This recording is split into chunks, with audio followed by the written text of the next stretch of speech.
Lucky Man by The Verve on XFM 104.9. I'm Ricky Gervais with me, Steve Merchant and Karl Pilkington. Karl, what's the problem with gay Yankees? You played Bruce Springsteen last week. Yeah. Right? Yeah. And you said he had got a load of trouble on his hands when he had a hanky in his back pocket. Did I say that on air or? Well, we were just saying that famously on the cover of the Born to Run, Born in the USA album, it's just him, isn't it, with his backside basically with a red handkerchief. I wasn't looking. Well, I just. Well, I did it for research purposes for this amazing link. Yeah, he had a red handkerchief, I think, in his right hand pocket, and apparently that signifies homosexuality. Apparently, I don't know. Oh, I thought it was which way you take. I don't know.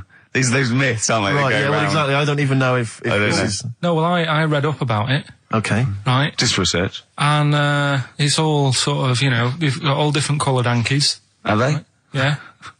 Right. And, it depends what pocket you put it in as well. So you've got, like, the different colours, different pockets. Yeah. And, sorry, how many variations are there? Different pockets is what? Well, you've got, like, your back pocket, your right back pocket. But what do they mean?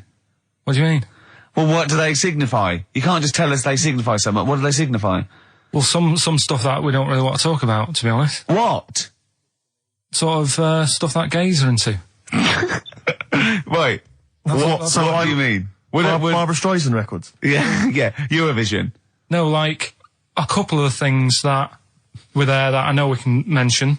He said something about... I love what he thinks he can't mention. Yeah, I love it. Decency. What is this? 1956? No, but I mean, it isn't just, having it away. This is... Having it away? I love him! No, having it away! You get up to some weird stuff.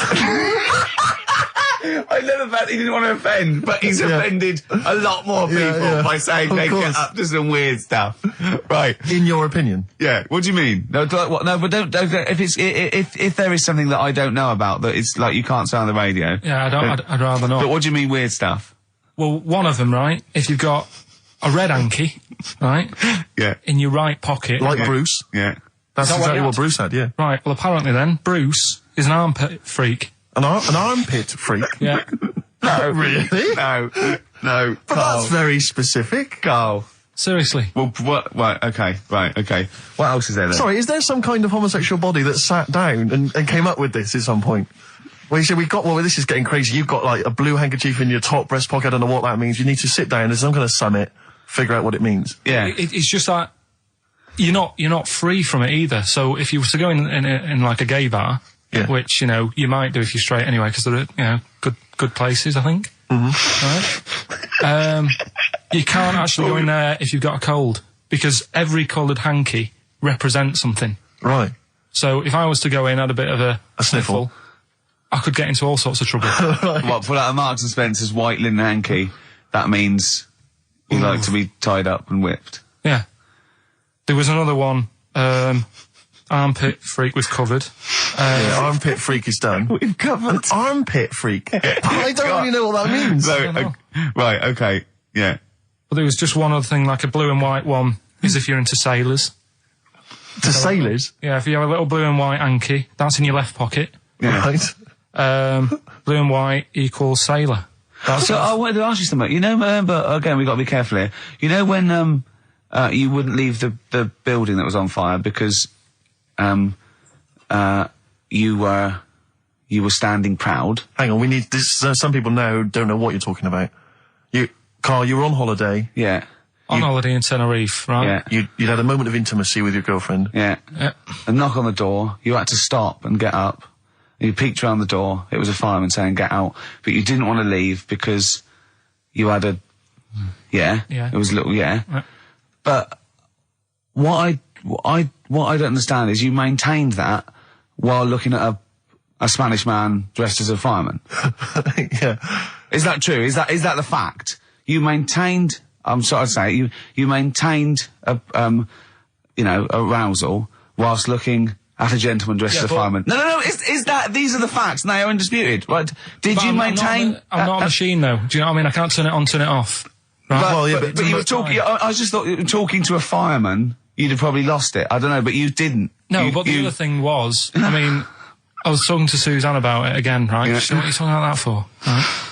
I said, oh, it just crops up, right? Yeah. And the dilemma was, you see, I wanted to try and make sure that it was a proper fire because that was the last condom we had, right? So it would have ruined the night. So I didn't want to like. It was like, well, what's going on? Is it? Do we need to get out? Yeah. Is it a proper fire? Yeah. And you, I'm talking to this man in uniform. Was he? What did he look like? Was he good looking? Did he look like Ricky Martin? Say. Was he good looking? Was he good looking in his uniform? I can't remember. Can't remember. Did he have a moustache? Better play a record, haven't we?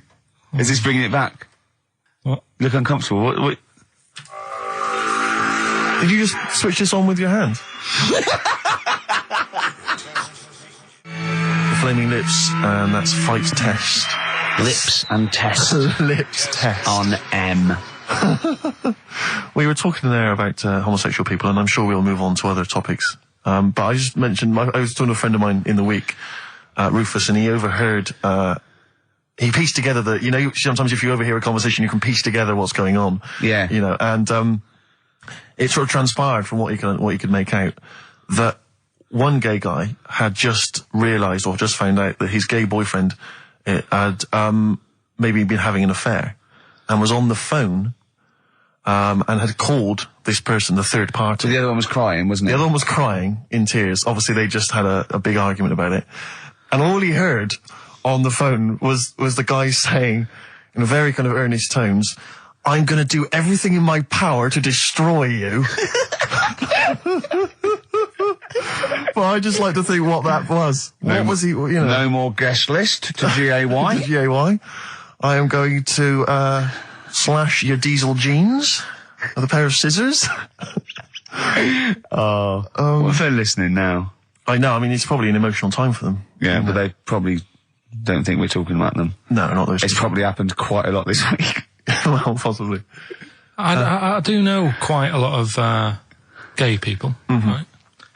But they do jump about when it comes to partners. Right. Carl. No, Lee. Freedom of speech. Yeah. Let the man speak. No, I'm not saying that's a bad thing. I mean, it's quite, they don't, if they get bored, they move on that. Which is fair enough, but they do... How have you pieced this together? And they go out late, don't they? Well, we've covered that, haven't we? We've done that. Yeah. How have you... So, Do you know how we covered that? His favourite record is Killing a Georgie. And he went, at the end of the record, he went, see, but how late was it? Yeah. If he'd have been sort of going out at a decent time, that wouldn't have happened. Sure. Do you know what I mean, Steve, though? They're always getting ready to go out about 1:30 in the morning. You're asking for trouble. Yes. Incidentally, I should just point out that, oh dear. That, we've had an email, I've lost it here now, but anyway, it was one of our listeners saying that we've slightly embarrassed ourselves because, of course, Bruce Springsteen on the cover of Born in the USA doesn't actually have a handkerchief in his back pocket. It's actually a red baseball cap. So, well, I don't know if that also counts. I don't know if it's any coloured object. What does that mean, though? Yeah, into heads. Into little round heads. Oh. If Bruce Springsteen, and he's obviously not gay, but if he said, all right, Carl, just, little cuddle, would you turn down Bruce Springsteen? Yeah. Well, no, but why? Just like, all right, mate, you hug your mates, don't you? If Bruce said, all right, Carl, I like your show, love your head, little cuddle, a mate's cuddle.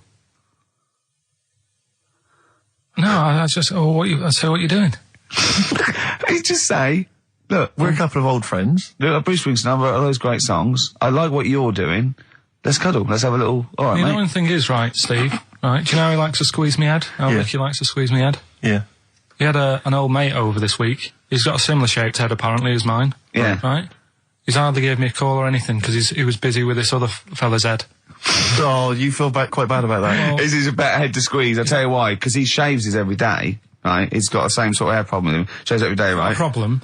No, I know, and it's because he's had it shaved all the time. Like Carl's is sort of comes through a bit long at the side sometimes. It looks a bit unkempt towards the end of the week. I've seen there's a couple of little pimples under there. But I really have to do it. Just like get there, slap my hands on it, squeeze it. With this one, I can sort of get my finger. Do you know what I mean? I get my really, You're like a gay, the way you jump about from head to head. That's great record. You're like a gay. Now, this is not really your jurisdiction. This is not really your area, but I imagine you'd have some powerful friends who might have a say in it. Go on. Yeah. What would you do about single-sex marriages? Same-sex marriages? See, this has got Cameron. I thought Cameron had blown it on Big Brother because they said, you know, what do you think about gay fellas getting married? And he went, oh, no, in the Bible it says, you know, a man and a woman. And I thought, oh, he's put off a lot of... Yeah. I don't think many Christians tune into Big Brother, but we know the gays love it. Yeah. They love Big Brother, don't they, the gays? Yeah, so interesting. But what would your take be on that, same-sex marriages? And then what, having a kid? Well, just let's start off with, you know... That's all right, isn't it? Do you know what I mean? Just let them get on with it, if it's not affecting anyone else. Sure, yeah. Sure. Right? But it starts getting tricky. Right. When you get a kid. Okay. Go on, why? Well, it's just tricky, innit? Do you know what I mean? Well, yeah, you could be right. I'm not giving any... I mean, you know, we're not... There's no right or wrong answer. It's all right if you were if you lived in the jungle, right, with no one else, right, and you just had these two fellas, right, looking after you, but because you got no one else looking in on that saying, oh, you're a bit weird, aren't you? Do you know what I mean? But as soon as you come why have they got married? Do you think the gay people turned to a bloke because they couldn't get a woman? If there's two fellas go away and they're in the jungle, they go, we're definitely not going to find a woman here. We might as well bum. That's not how homosexuality starts. People don't... It makes you wonder. No, it does make you wonder. Gays don't go, well, I'll tell you what, I haven't seen a woman I fancy yet. I'll try a bit of knob. No. But what I'm saying is, right, if you're brought up in like a little jungle, right? Yeah. How are you brought up? Someone just puts you there. I don't know what this is about. Steve, I can't be bothered running the country. I'm fascinated. I can't be bothered running the country. Like, I'm too much trouble for you. KP takes care of me. All right, fair enough. What I'm saying is, right, if you're brought up in a jungle... Right. Right. What do you mean brought up? Just let him finish. What does he mean brought up, like Tarzan. You've got to tell me what you mean by brought up. Wolves, chimps. What? Right, well, there's a good example of what I'm saying to you. Right. Right, what I'm saying is, there's a fella, right, he's brought up in the jungle. Shut up, just let him finish. Let him finish. There's no women about, he doesn't know about women, he doesn't understand what women are. Right. Right? But another fella walks in the scene. Yeah. And he gets pally with him. What does he talk about? Then they've both got needs. This scenario is ridiculous. How has he lived? Or does he know what's his reference points? I can't be bothered with this. Honestly, Saturday should be, you know, day off and that, not worrying me about problems. Oh, God! KP takes care of me. Oh, dear. Panic, the Smiths on XFM 104.9. Well, we've done the first half hour, which is mainly genital related. Then we've kicked in with some racism. You have to guess what artist. It seems appropriate at this juncture just to mention something that's in the paper today. Dominic Mohan, I know you're a big fan, and as am I. He is just writing about the demise of Radio 1, or as he perceives it, and talking about the Radio 1 breakfast show, and apparently it's lost lots of listeners. And he says, talking of the BBC, it must act swiftly to replace Sarah Cox and look to exciting and inspirational figures like Jonathan Ross, Anne and Dec, Johnny Vaughan, or Ricky Gervais to try and save Radio 1. He's right. I mean... He's right. Has he ever heard this show? What is he talking about? All those other acts, they're dynamite. I can't genuinely... That's someone who said I quite like Ricky Gervais show, but he can't have listened. I mean, can you imagine what we just played? Or in fact, can you imagine the last 50 minutes on Radio 1, on the breakfast show? Well, we can pre-record it though, so I wouldn't have to get up early. Sure. That's not your point, is it? That's not really No, your point is the quality of what we're doing, not how early it is. Sure. Get it. What would you provide though, Ricky, do you think, if you went to Radio 1? What sort of... Because I mean, obviously... Wank, oops. I can do all that. Because I mean, obviously our time at XFM is going to basically... I'd be the furry shreddy. Right. Yeah, so I'd get that. Would you have some wacky catchphrases? I think I would. You'd bring back Holy Fook, presumably. Holy Fuck, yeah. Oh, ding dong. Oh, hello, it's my little Chinese neighbour. Hello, what's your name? My name is Holy Fuck. Hello. Look at Carl, he's just going, oh, I don't know why you didn't even do the Chinese accent that time. Well, that'd be racist. Okay, sure. I mean, yeah, sure. It's just his name's Holy Fuck, and there's nothing wrong or funny about that. So yeah, you'd have that. You'd have crazy that. comedy characters. You'd probably have some wacky quizzes. Yeah. Oh, Oh, look, it's Dirty Old Queer. Hello. No, I'm not. He's a new character to me. I'm quite excited. He sounds very modern and contemporary. Yeah. A new spin on an old idea. Yeah. Just tell us a little bit more. Oh, wow, he's an actor, isn't he? And he likes to, take it up. Alright, well, that's just, if anyone from Radio 1 is listening, and they've listened to Dominic Mohan in the paper, they thought, yes, you're right, we need some new blood at Radio 1. Ricky Gervais has got a myriad of comedy characters. Yeah. Whack, whack, oops. I can do sound effects. You can do sound effects. So. You can probably do funny voices like Chris Moyles, couldn't you? Yeah. Wow. Not as good, but I can. What about comedy songs like Moyles? Again, not as good, but I mean... Do you remember when Moyles rather hilariously changed the words of This Is My Moment by Martin McCutcheon to This Is My Motor? We listened to it though, didn't we? Unbelievable. I remember when he was doing a competition, this was pathetic, wasn't it? We were listening to Radio 1 once on our house, right? And I don't know why, we just wanted to... I think it was research, wasn't it, for the office? Yeah. And he was doing this... he had to phone in with... We were listening to idiots. And no, I'm not saying that.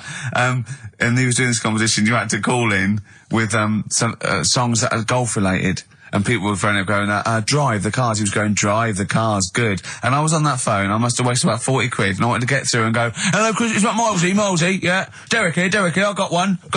Oh, go on then Derek, what is it? Something like Spandau Ballet with golfy golf cart and that. And I just wanted to and I waited, and I thought the joke's on us. Yeah. I waited my phone bill just to say something stupid. Oh dear. Oh. His show's better than this. Yeah, anyway, if you've got any hilarious golf-related song titles that you'd like to email in. What's the number? Oh, let me email in. Ricky.gervais@xfm.co.uk. What would a song title be if perhaps we were doing something about, I don't know, air travel? Yeah. If you've got any crazy ideas, email in. We'd love to hear them. Yeah, brilliant. I've got a thought of another golf one. Okay. You know, Duran Duran? Something down the fairway or something, if they wrote that. Alright? Girls on the putting green? Yeah. Or something? Alright? Yeah. Oh, hello. Have you introduced you? My name's Holy Fuck. I'm Dirty Old Queer. I could do all that. Ding dong, whack whack, oops. I was happy the other week, right, when I was going up to Manchester on the train, nice quiet carriage, I'm sat there reading about sharks and that, right? Nice and quiet. And I got annoyed, I text you, didn't I? Yeah. When two fellas got on. Can we talk about it? Well, yeah, you've started it. Two gay men got on. Go on. Two gay fellas got on. And it wasn't the fact they were gay that bothered me. It was like, you know, each to their own. Let them get, you know what I mean? Let them do what they do. Yeah. And, behind closed doors. But they started talking really loud. Right? And they were going on about, that's annoying anyway. That's annoying whether you're straight or gay. Talking to you. But do you know that theory I have about they go out late? Yeah. Gay people always go out late. Yeah. Yeah. Right. When I mean, what time do you go out in the evening? 7:30. If you go out about 7:30, you know, if I'm out of work, I might go out about 8 o'clock or something. Yeah. I guarantee I'll sort of be in bed by about 12:30. Sure.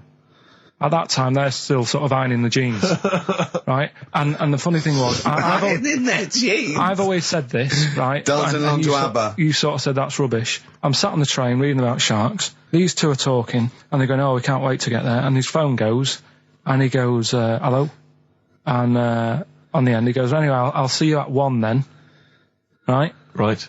So I thought, well, maybe that's tomorrow. Could be 1 in the afternoon. That's when most people would meet. Yeah. And then he carried on talking. Most people would meet. Carried on talking, and he goes, yeah. So anyway, like I say, see you tonight. 1 o'clock is meeting someone.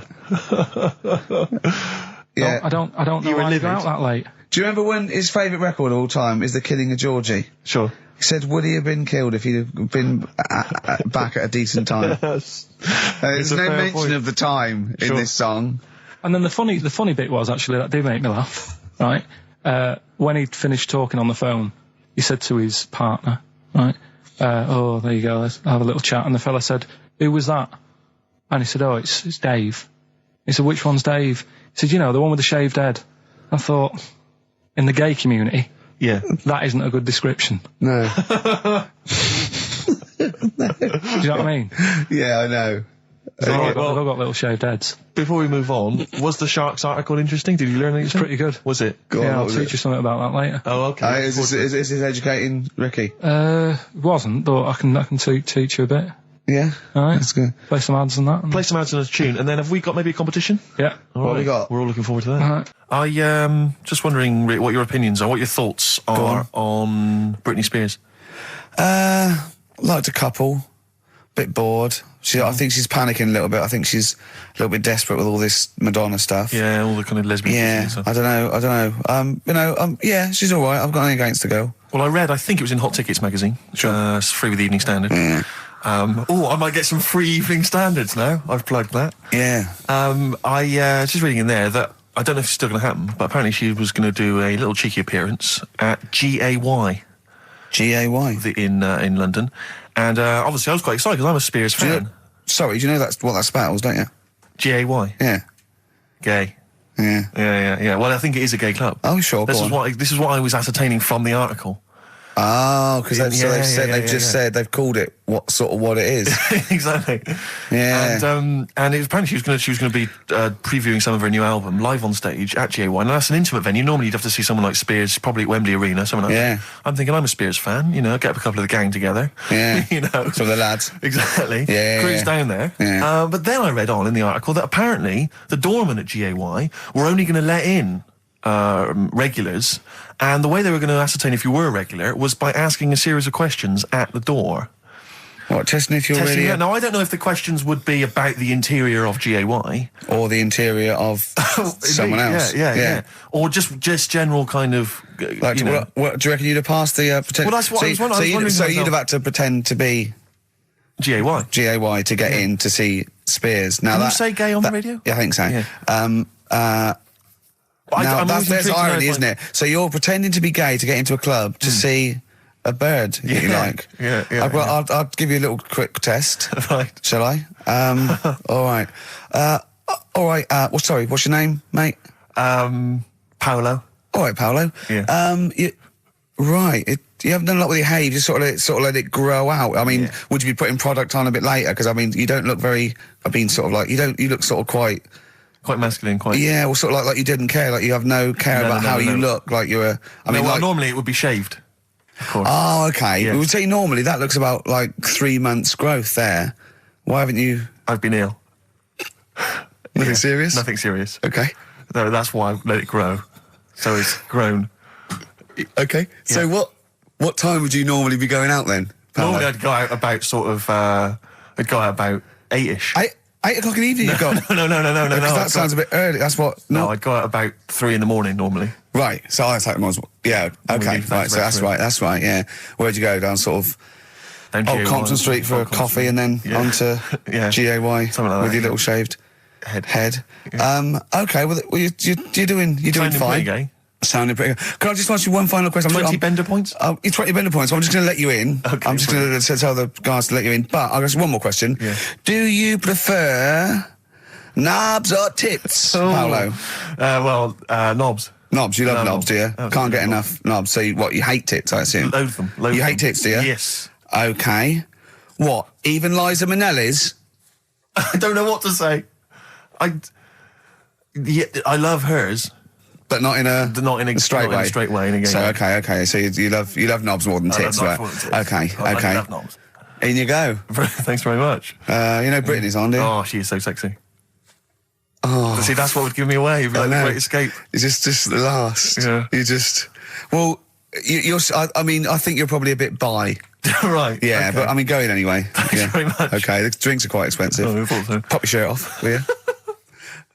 Hey, Outcast on XFM 104.9. I'm Ricky Gervais, Steve Merchant, Karl Pilkington. You all right, Karl? Yeah, not bad. Yeah. Just when you were talking just now about like the gay stuff. Yeah. Right. I don't know if you saw the thing the other week about the fella who's on that quiz show. Oh. Sort of. Oh right. Okay. Gay fella, straight, sort of man, woman. What are you talking about? Tell me what did you see? Tell me what you saw.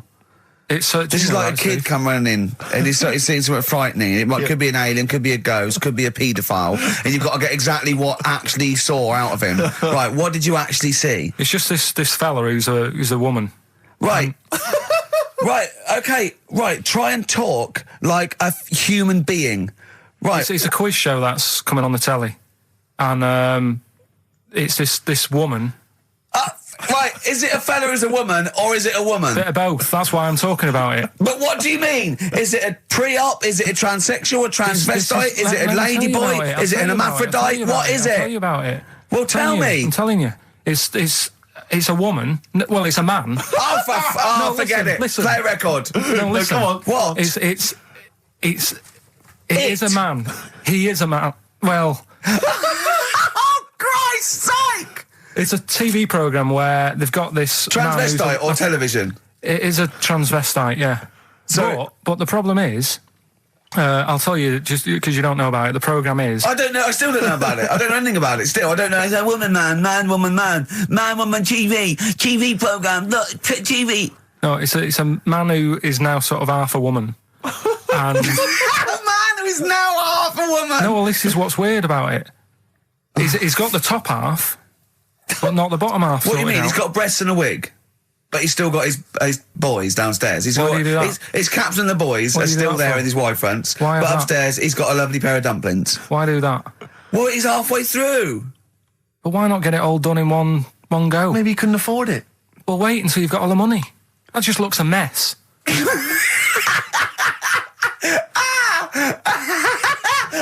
And who's he pleasing there?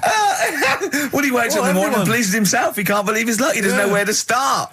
No, but what I don't understand, I mean, I don't want to see him... Well, can I just finish that sentence? What you don't understand is just about everything. Yeah. Right, what... I find it weird, right? I sort of get... I understand the gay thing, right?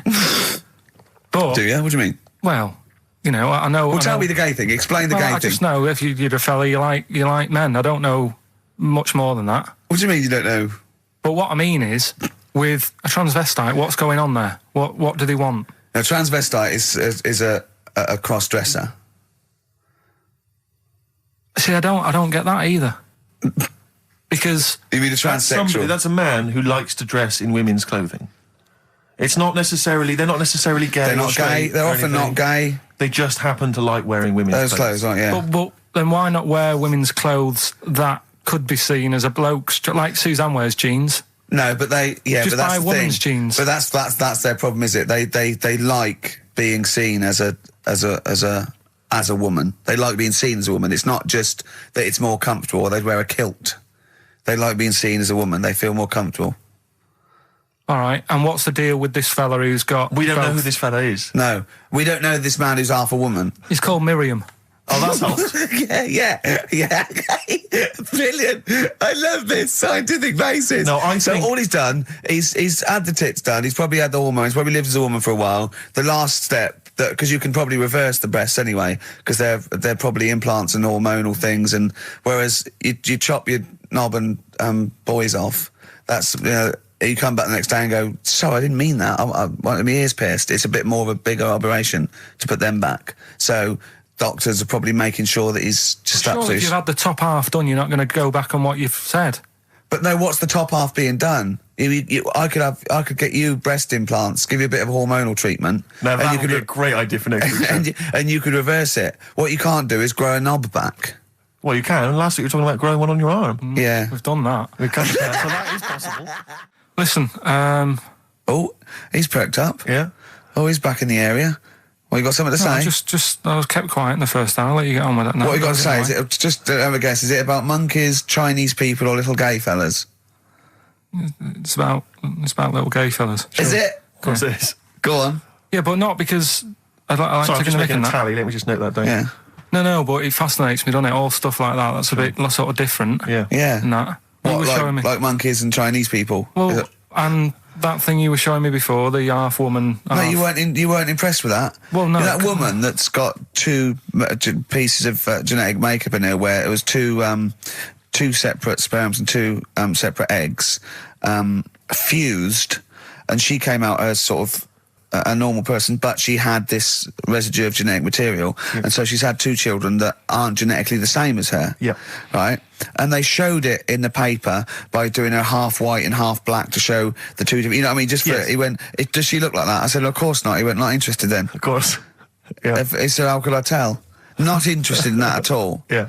If I'd have said she'd given birth to a monkey, fascinated, Yeah. straight away. Well, anyway, Go on. But that's what I'm saying. I'm just interested in weird stuff, right? Yeah. So am I. That's why you're on the show. Talking about little gay fellas and that. Yeah. Little gay fellas. Northern Line, the underground tube thing. Not the boy band. Right. Yeah. Apparently, on a Saturday night late, I don't know what that is.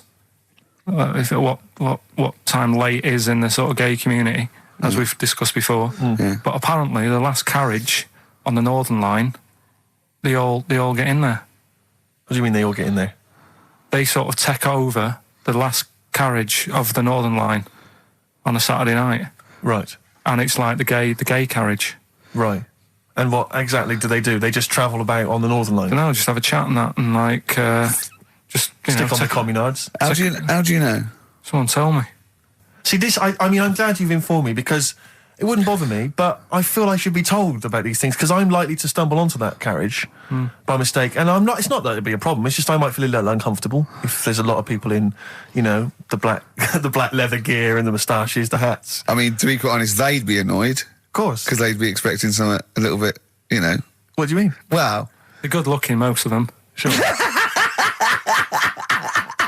No, they are good-looking fellas, though, aren't they? What do you mean? What do you mean? They're just a lot of the gay, they look after themselves and that and look good.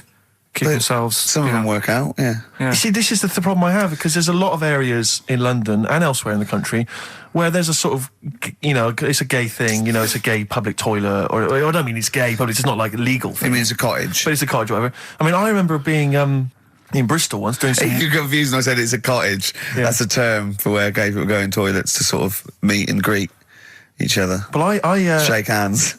I was at the public library in Bristol once doing some studies from a sixth form, and I think the toilet was closed in the library, and I was dying for the toilet, and I popped down, there was a public toilet behind the library. I thought, I can't believe my luck.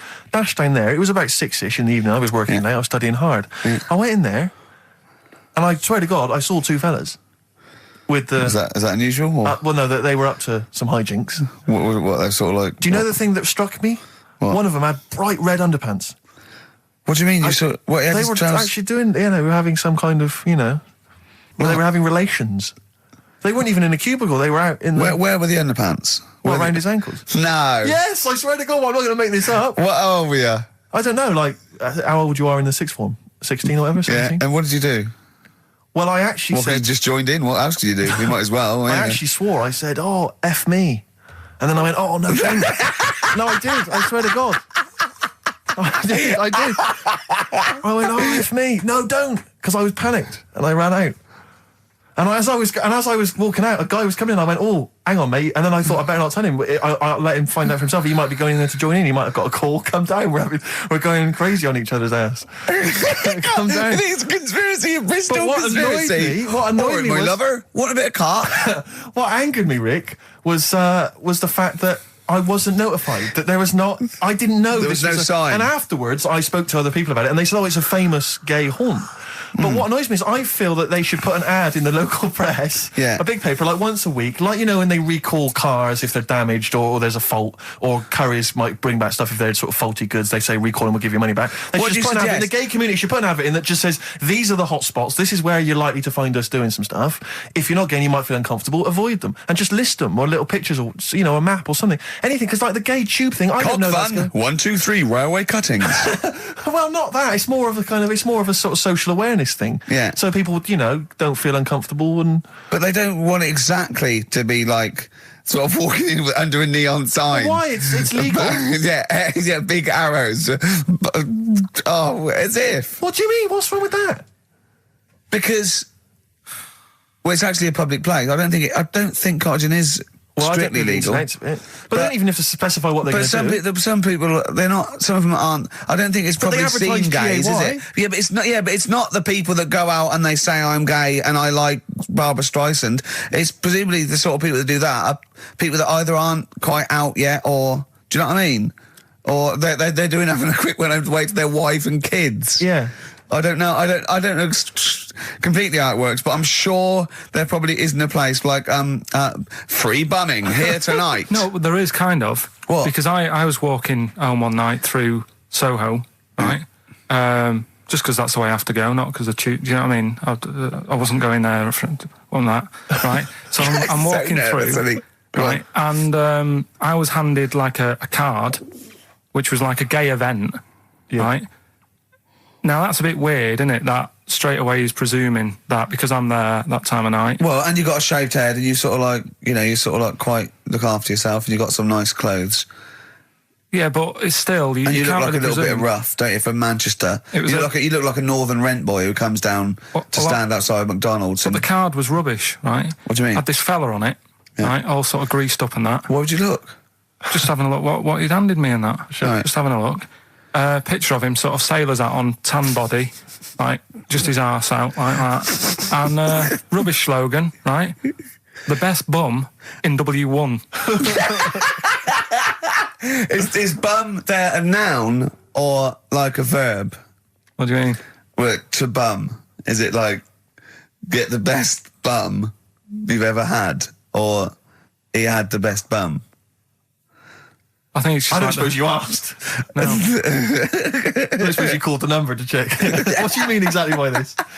Does it mean you've got a great arse? Do you mean I will be well bummed, or do you mean you've just got a good... Come on now, let's just a final point about, because I asked my friend how it all works up on the Heath, because I live in Hampstead Heath, near Hampstead, and I was where I didn't want to go walking and get myself involved in anything. How can you get involved? No, again, I didn't want to walk. Sort of like, oh, you believe it? I couldn't say no. Oh, my wrist, it's knackered. What do you mean? Well, I was there for about 2 hours. I must have gone about 43 of them. But I didn't like to say no because they were so pleased to see me.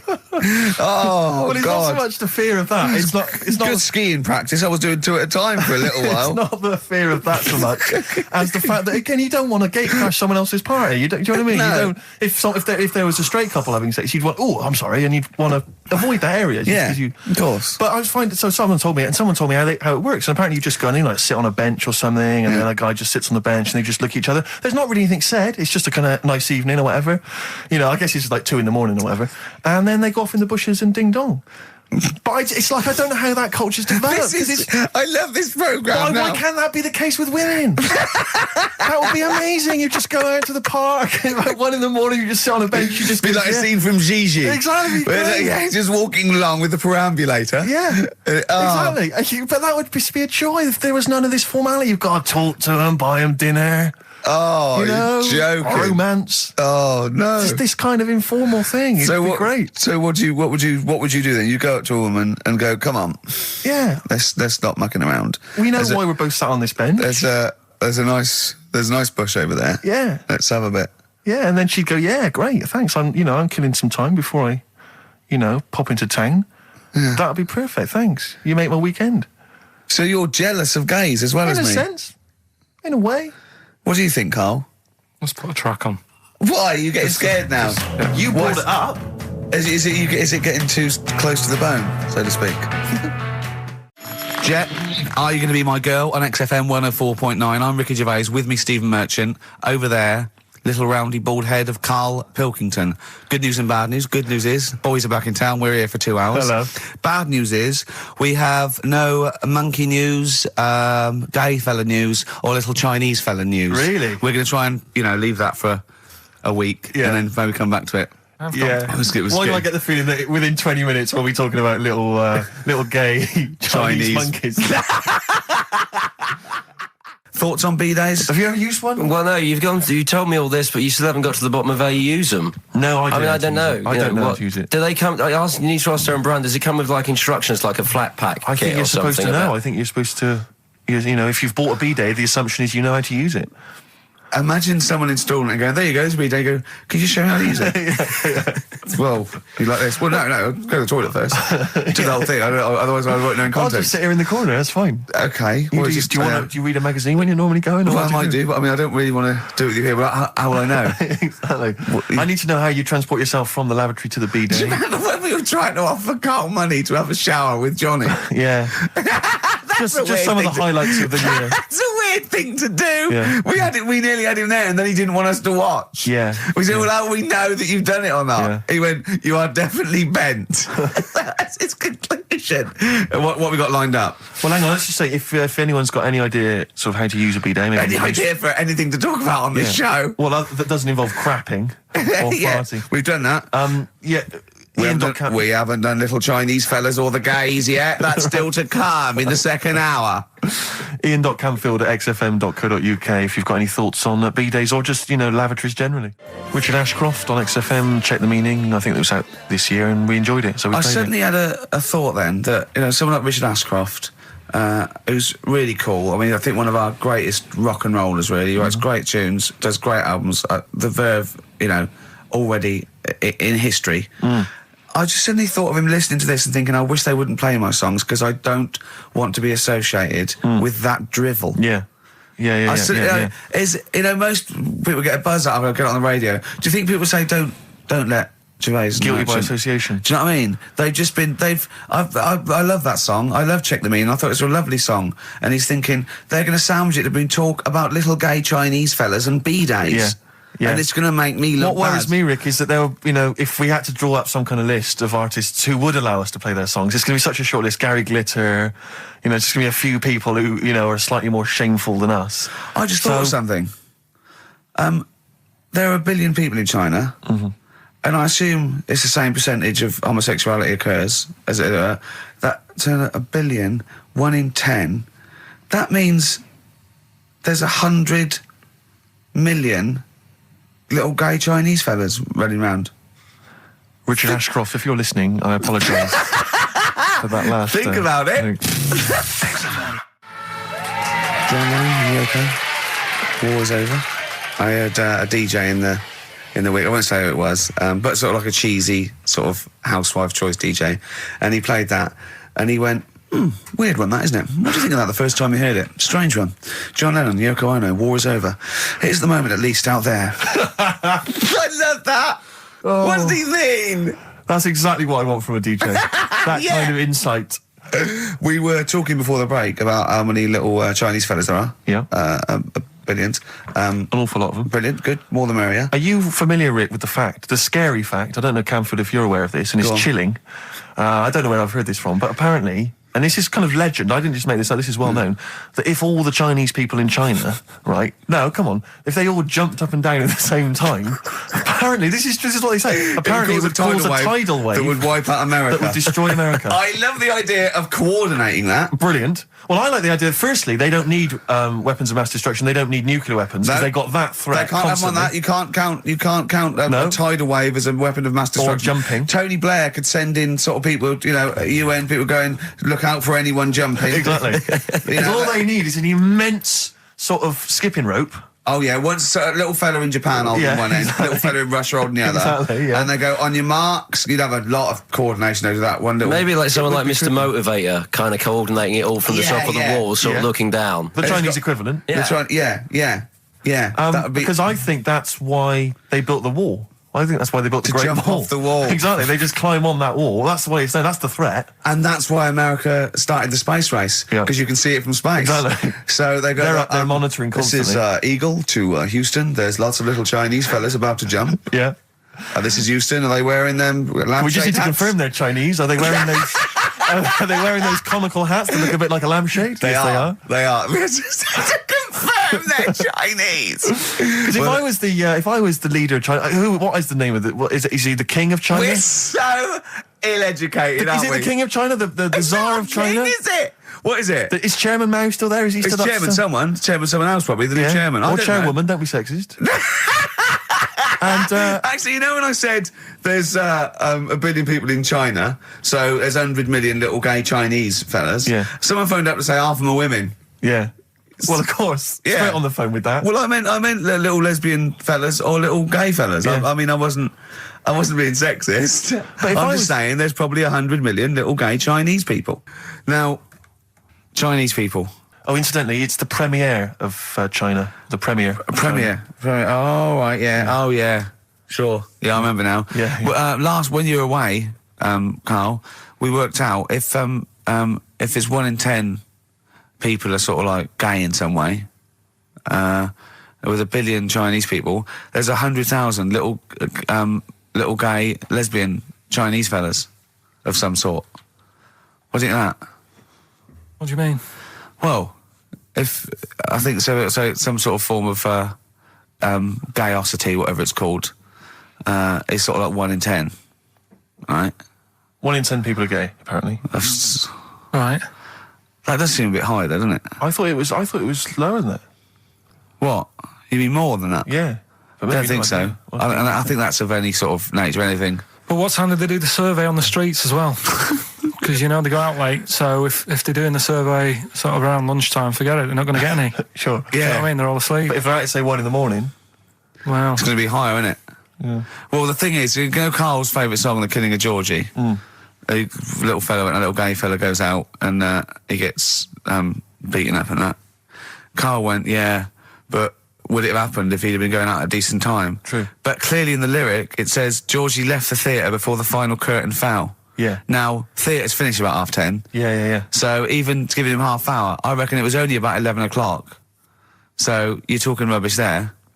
Are you sure that wasn't his curtains in his flat and he's closing them before he goes out?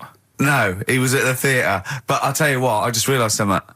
Maybe where most people were going home after theatre, he was just going out. Exactly. That theatre to him is like a matinee. Exactly. Isn't it? He's off out clubbing, isn't he? He's off down, he's going to get some ammo, he's going to get a couple of butt plugs, and he's not even going to start dancing till midnight, is he? Have any of us ever met any gay people? It's just, our view of them is, I don't know. Email in if you've met a gay person. Yeah. Tell us where we're going wrong. Yeah. Have any of us ever met a gay person? The way we talk about it is just like, have we ever met Chinese people? I've seen them. I've seen them out there wandering the streets, but I don't think I've ever had a conversation. Now, here's the irony.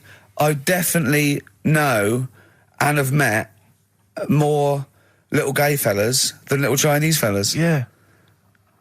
Have you ever had any little Chinese friends? There was a girl at school who was Chinese, but she was kind of inscrutable. I couldn't get close to her. She was sort of mysterious. Right. Rockbusters? Yeah, brilliant. Right then, this is where I give you a little cryptic clue and some initials, and it sort of makes up a band or an artist and stuff like that. Yeah, sort of being the operative phrase there. Yeah. Let's see how we read this clue. Yeah. This is going to sound like Oscar Wilde. Clue number 1. 3 different clues. Clue Oscar number Wilde 1. was Chinese, apparently. Was it? Yeah, it was illegal then. Right. Will you leave the entrance to my garden alone? Sorry? Right. Will you leave the entrance to my garden alone? Are we back on the gay thing, or is this... This is the clue? That's the clue. Right. Clue for Rockbusters number 1. Will you just leave the entrance to my garden alone, will you? Right, that doesn't count because I know what it is. And what were the initials? What are the initials? GG. Correct. Yeah, right, but you've got to pronounce the artist correctly. I'll pronounce the artist, because I know what it is. Don't ruin it. No, but when the answer comes, I'll pronounce the artist. Right, can we just focus, please, on the quiz? Go. What was the clue again? Give it again. Will you leave the entrance to my garden alone? Stop messing with it, right? GG. Okay. Right? Next. Doesn't count. Next. Incorrect. Don't phone, but you can send a message on my mobile if you want, right? That's T. It's another little easy one. And the last one, we were sharing out the mail sheet. Right, that doesn't count either. Can we just fuck Nick? I know what that is. I know what that is. I don't care. We'll come to that later. Yeah. And number 3, we were sharing out the mail sheet, and I think I got the best one. Right? DG. DG. Yeah. So quickly again, will you leave the entrance to my garden alone? Stop messing about with it. Yeah. Right? GG. Yeah. Don't phone, but you can send us a message on my mobile if you want. Right? That was T. And the last one, we were sharing out the mail sheep, and I got the best one, so that's good. Right? DG. All right, ricky.gervais@xfm.co.uk. Have we got any prizes? Do you want to have a look? Well, don't worry about it. This is don't worry about it. pathetic. Have we got any prizes? Just, look, the clues fine. are rubbish, the clues don't work, the show... this is pathetic. Play a record. That's what it should be called, and the clues don't work. And I watched The Office Christmas stuff on last Sunday. Did you enjoy it? I think it was good. Good. I think it was good. Thank you it very was much. up there with one of my favourites. The second one was good. Yeah, okay, your second one, there's more the paybacks in the second one. The first one's more set up. Yeah. So, I'd have thought people would like the second one more. Yeah. So that's nice. That's a nice critique. Thank you, Carl. But there was something in it you did about cavemen. Cavemen? You said something about, it was a fact about caveman, and you sort of only half did it. You didn't give the full information, like I do in that. You just... Where was it? What bit was it? It was the bit when you were talking about getting a woman, I think, or you were talking about breasts or... Oh, the one when I said the reason women have cleavage is it reminds men of buttocks because when we were cavemen we used to do you from behind. Yeah. Yeah, at the blind date, yeah. Is that a joke or...? Well, I was hoping it was funny. We would... Oh, you mean... no, I don't know. Yeah, I think I did... I think cleavage is meant to represent, in a sort of Desmond Morris pop sort of anthropology type way. I think I've seen that before, that cleavage represents buttocks. And I imagine, cavemen probably did do it from behind. I don't know what you want to know, Carl, really. It's in a sitcom. It wasn't a documentary. It looked like one. Yeah. Brilliantly directed to look like one, I'll give you that. No, but what you're saying, so blokes like... Yeah, I think cleavage is represented like buttocks, because obviously buttocks were much more of a sexual organ.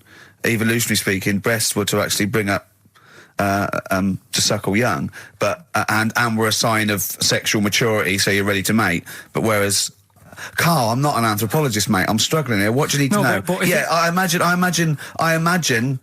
that the cleavage reminds you of an arse. Right. Well, if it's all about arse, why don't gays like a little bit of tit? No, do you know what I mean? You've done me!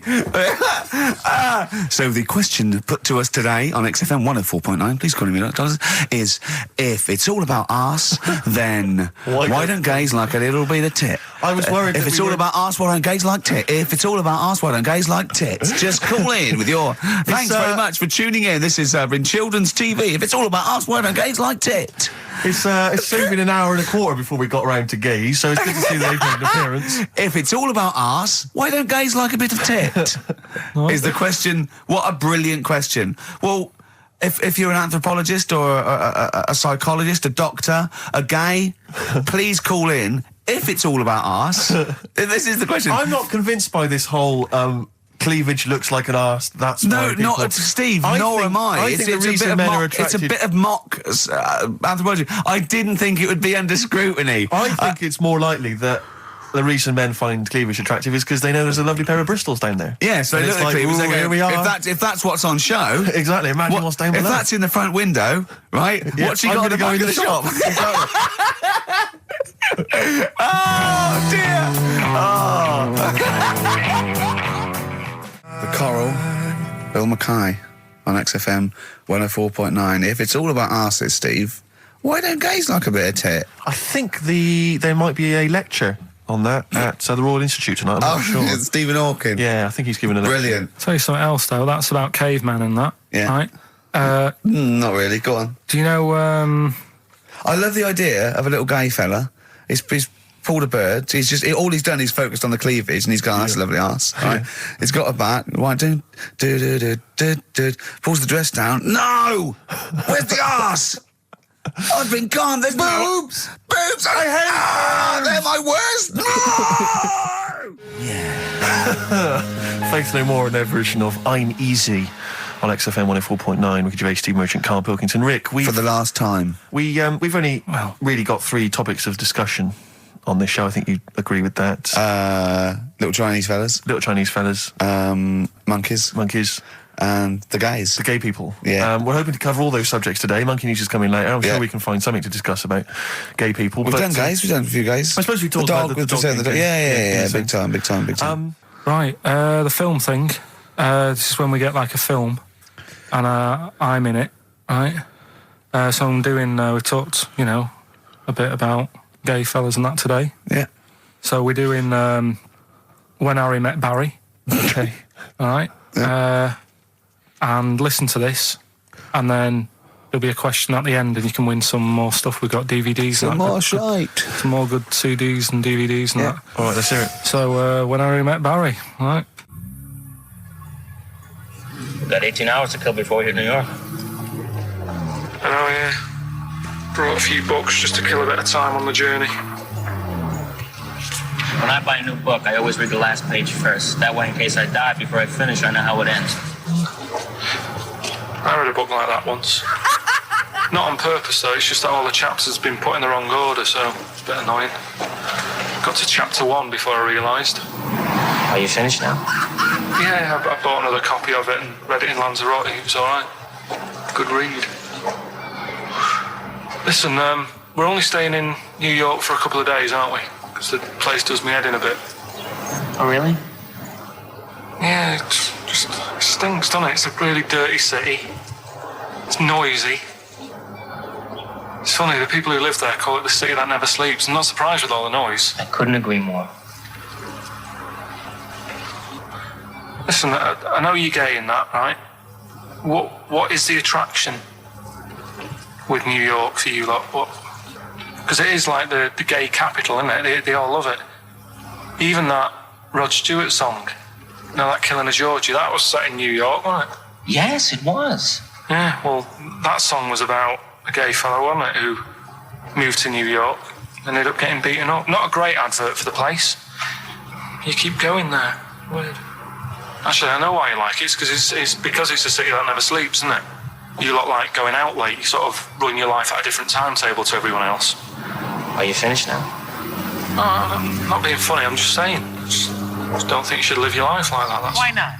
Don't start getting angry. I think I'm entitled to throw a little anger your way. Especially when I'm being told how to live my life. Yeah, you're right. It is your life. And that's what I'm saying. Don't be dragging me into it. What?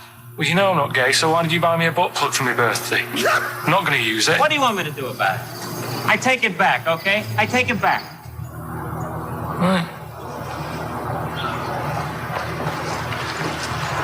Want to spend the night in a motel? No. Why not? Because you're gay and I'm straight, that's why. Why aren't you seeing anyone? Well, I'm seeing Suzanne again.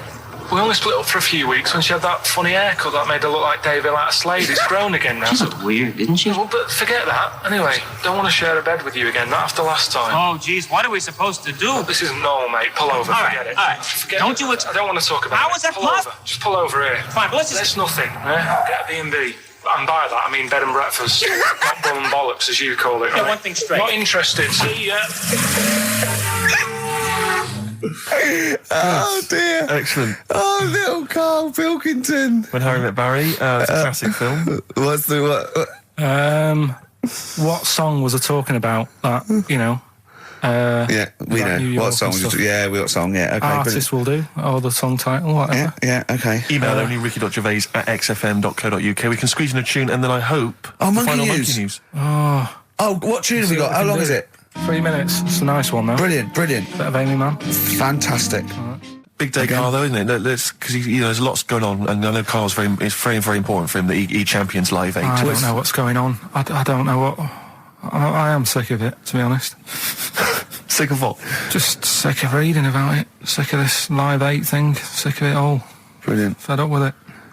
What annoys you particularly? It's not only that today, though, is it? On the way in today, right, saw a gay fella on a bike. Weird? On a bike, rushing. What time did the gay march start? What time did they have to be? Why are you looking at me? I don't know. No, but he was rushing, left it late, so he'd had a late night again. So my point's right about him. What was your point about just to people who've just tuned in? Well, the fact that they go out late, so you know they sort of have a nice night out from about 11:30. They're riding in the jeans at like half past 10. In their jeans. They're leather trousers. But anyway, right? So they're cutting the back out of their leather trousers about 10:30 at night. I'm on the way in, right, and I see one stressed out, rushing, right, on a racer, wearing high heels. Oh, I love you. He's 50's dad, isn't he? He's angry. He's just angry. If you're a gay fella and you're proud to be gay, but you also want to make poverty history, you don't know what to do today, do you? You're all racing all over the place. Must be murder. It seems a bit unfortunate that they've put them on the same day. Yeah. Well, you can get little leather studded wristbands that say make poverty history. Yeah. So you can join in on both parts. You can kill two birds at one stone. Yeah. Yeah, but he's more going for your looks. I'm more working on your personality. Right, sure. But together... So it's my fault now that the show's going No, down but here. it's like, you know, we're sort of like your mentors. You've got to be harsh. It's like, you're like Eliza Doolittle. And we've got lots of little stylists in, like they do with, like, you know, makeovers and that, all that, faking it. They get in, like me and Carl. Carl's working on your looks. I'm doing your personality. We're going to get, like, stylists in and, you know, coaches. And then you have to do a date. And the woman has to, and there's 3 other blokes, and she has to work out what the freak amongst them is. And you've got to go, no one voted for you as the freak. Yeah, Rick, I've known you for 3 years. I don't think you count for that job. I tower above everyone. You do, don't you? I'm for people who don't know, who are listening, I'm 6'7" tall. That's high. Yeah.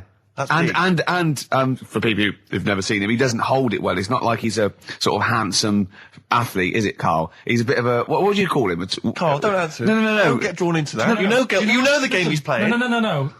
Do you know yesterday when you were in the office? Yeah. You did a little move, and it reminded me of Blakey. Oh, I hate you, Gervais. Oh, I hate you, Pilkington. That's his stance. Yeah, but even he held it a little bit better, didn't he? Because he was a man, you know, he had a big coat and everything, and a peak cap. But, yeah. I can't believe, like, I've not suffered enough from being freakishly tall. Now, two of my best buddies, live on radio, are just... It's not just height, though, is it? It's the posture and the face and everything. But it's got you places, hasn't it? No? What do you mean it's got me places? I think people give you a bit more of a chance in your career and stuff, 'cause it's like... What, yeah, stacking shelves? Because I can reach to a high level. Muse, Plug-in Baby on XFM 104.9. Ricky Gervais, go on. Well, yeah, but I know you guys are laughing about the height thing, and for those that have only just tuned in, I am 6'7" tall, which is tall, and that's big, and I pride myself on it in a way. You know, I've worked hard, I've not smoked, I ate well, you know. Yeah. It's an accomplishment, but obviously I didn't have much involvement in it, I just am. And it's a curse, because mainly the problem is that you can't get stuff, you can't get clothes, you can't get shoes, you know. Yeah, he's size 14 feet. Yeah, but it is genuine, and I don't know, I mean, it costs a lot to buy a pair of size 14 shoes, and if you were genuinely poor, I don't know how you'd afford to be tall, because the clothing costs more, everything costs more. I've seen this in comics, that you'd actually go to school in a barrel. Wearing a barrel. With just braces, it'd just be a barrel, and you'd have sort of flip-flops. And you'd take a mule with you. They all had a mule, didn't they? But people always think like you'll be in a pub or something, and people just think they can talk to you about it. They just think, hey, oh, you lanky, it's just like, because it's like they But that really annoys you, doesn't it? Well, it annoys me because it's like they think I should be proud of it. Like, well, exactly, but they don't think that this is not a disadvantage, this is not a disability, is it? You're taller than most people. It might get disability. No, if you were 8'3", it'd be slightly debilitating. You would, you know, but disabilitating. What? Disabilitating? Yeah. No, you're a medical man, aren't you? But no, the point is, it's a disabilitating because when you go on public transport, like if you're on a coach. The only place I can sit on a coach is that seat on the driver's lap. Either on the driver's lap or that seat at the very end. Yeah. You know which sits into the aisle. Yeah. That's the only place I can sit. Well, you stand up, some sort of kids at the back waving at drivers. You could drive it from the back. Here he comes. Watch it. Were you a tall baby? Oh, Mr. and Mrs. Merchant, you've given birth to a basketball player. Look at his dribble already. Were you a tall baby? Babies aren't tall. Oh, at what point did you suddenly, like, Jesus, nothing fits me? Well, it didn't happen overnight, Carl. Let's do a little graph. How tall were you at 5? Oh, I don't know. 3 foot? 3 foot. How tall were you at 12? 6 foot. 6 foot, you really? I don't know, do I? How do I remember? I don't remember this. Well, when did teachers start calling you freak boy and lanky? They didn't. It wasn't so much. It was no. You went to a funny school. I went bowling with him once, so I'd never been bowling before, and he'd been once before, and he went, let's go to this bowl. We went to a bowling alley, right? And you have to wear these special shoes. Now, they're sort of like pointed things anyway, and they're multicoloured, sort of red and green. They look pretty weird.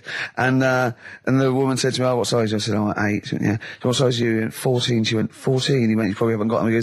She goes, yeah, I think we have got one pair. And she put them on the table, and it was like Krusty the Clown. And I just started laughing. They looked so long, and he had to run round this bowling alley in these freaky clown shoes. But they don't look freaky clown like when I'm wearing them, because the rest of me's in proportion to it. It looks like a little wall bracket. One of the worst things that happened to me was when I was like, I don't know, when I was about 16 or something, we went to, yeah. Listen, let me just tell you briefly, this is another example of how people can just exploit you and make fun of you when you're tall. Yeah. I was quite tall. I've always been like about 6'7" for quite a while now. And when I was about 16, I went to a big New Year's celebration in Bristol, where I come from. And everyone kind of congregates in this big sort of part of town, and there's sort of people dancing around, like in Trafalgar Square. And I was there, and somehow I just picked up a balloon somewhere along the line, one of those kind of helium sort of balloons, and I was holding that, sort of dancing around. And these two girls came up to me, and I was thinking, yeah, okay, it's New Year's Eve, brilliant, that's my kind of party. Yeah. They came out, they went, hey. Once a year. And they said, you going to be here for long? And I went, well, maybe. And they said, it's just that we've arranged to meet back at you in about an hour.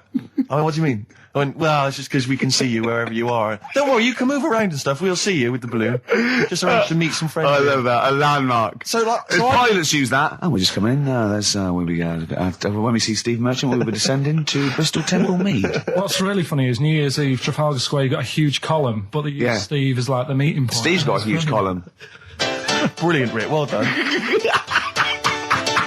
Award-winning comedy from Ricky Gervais.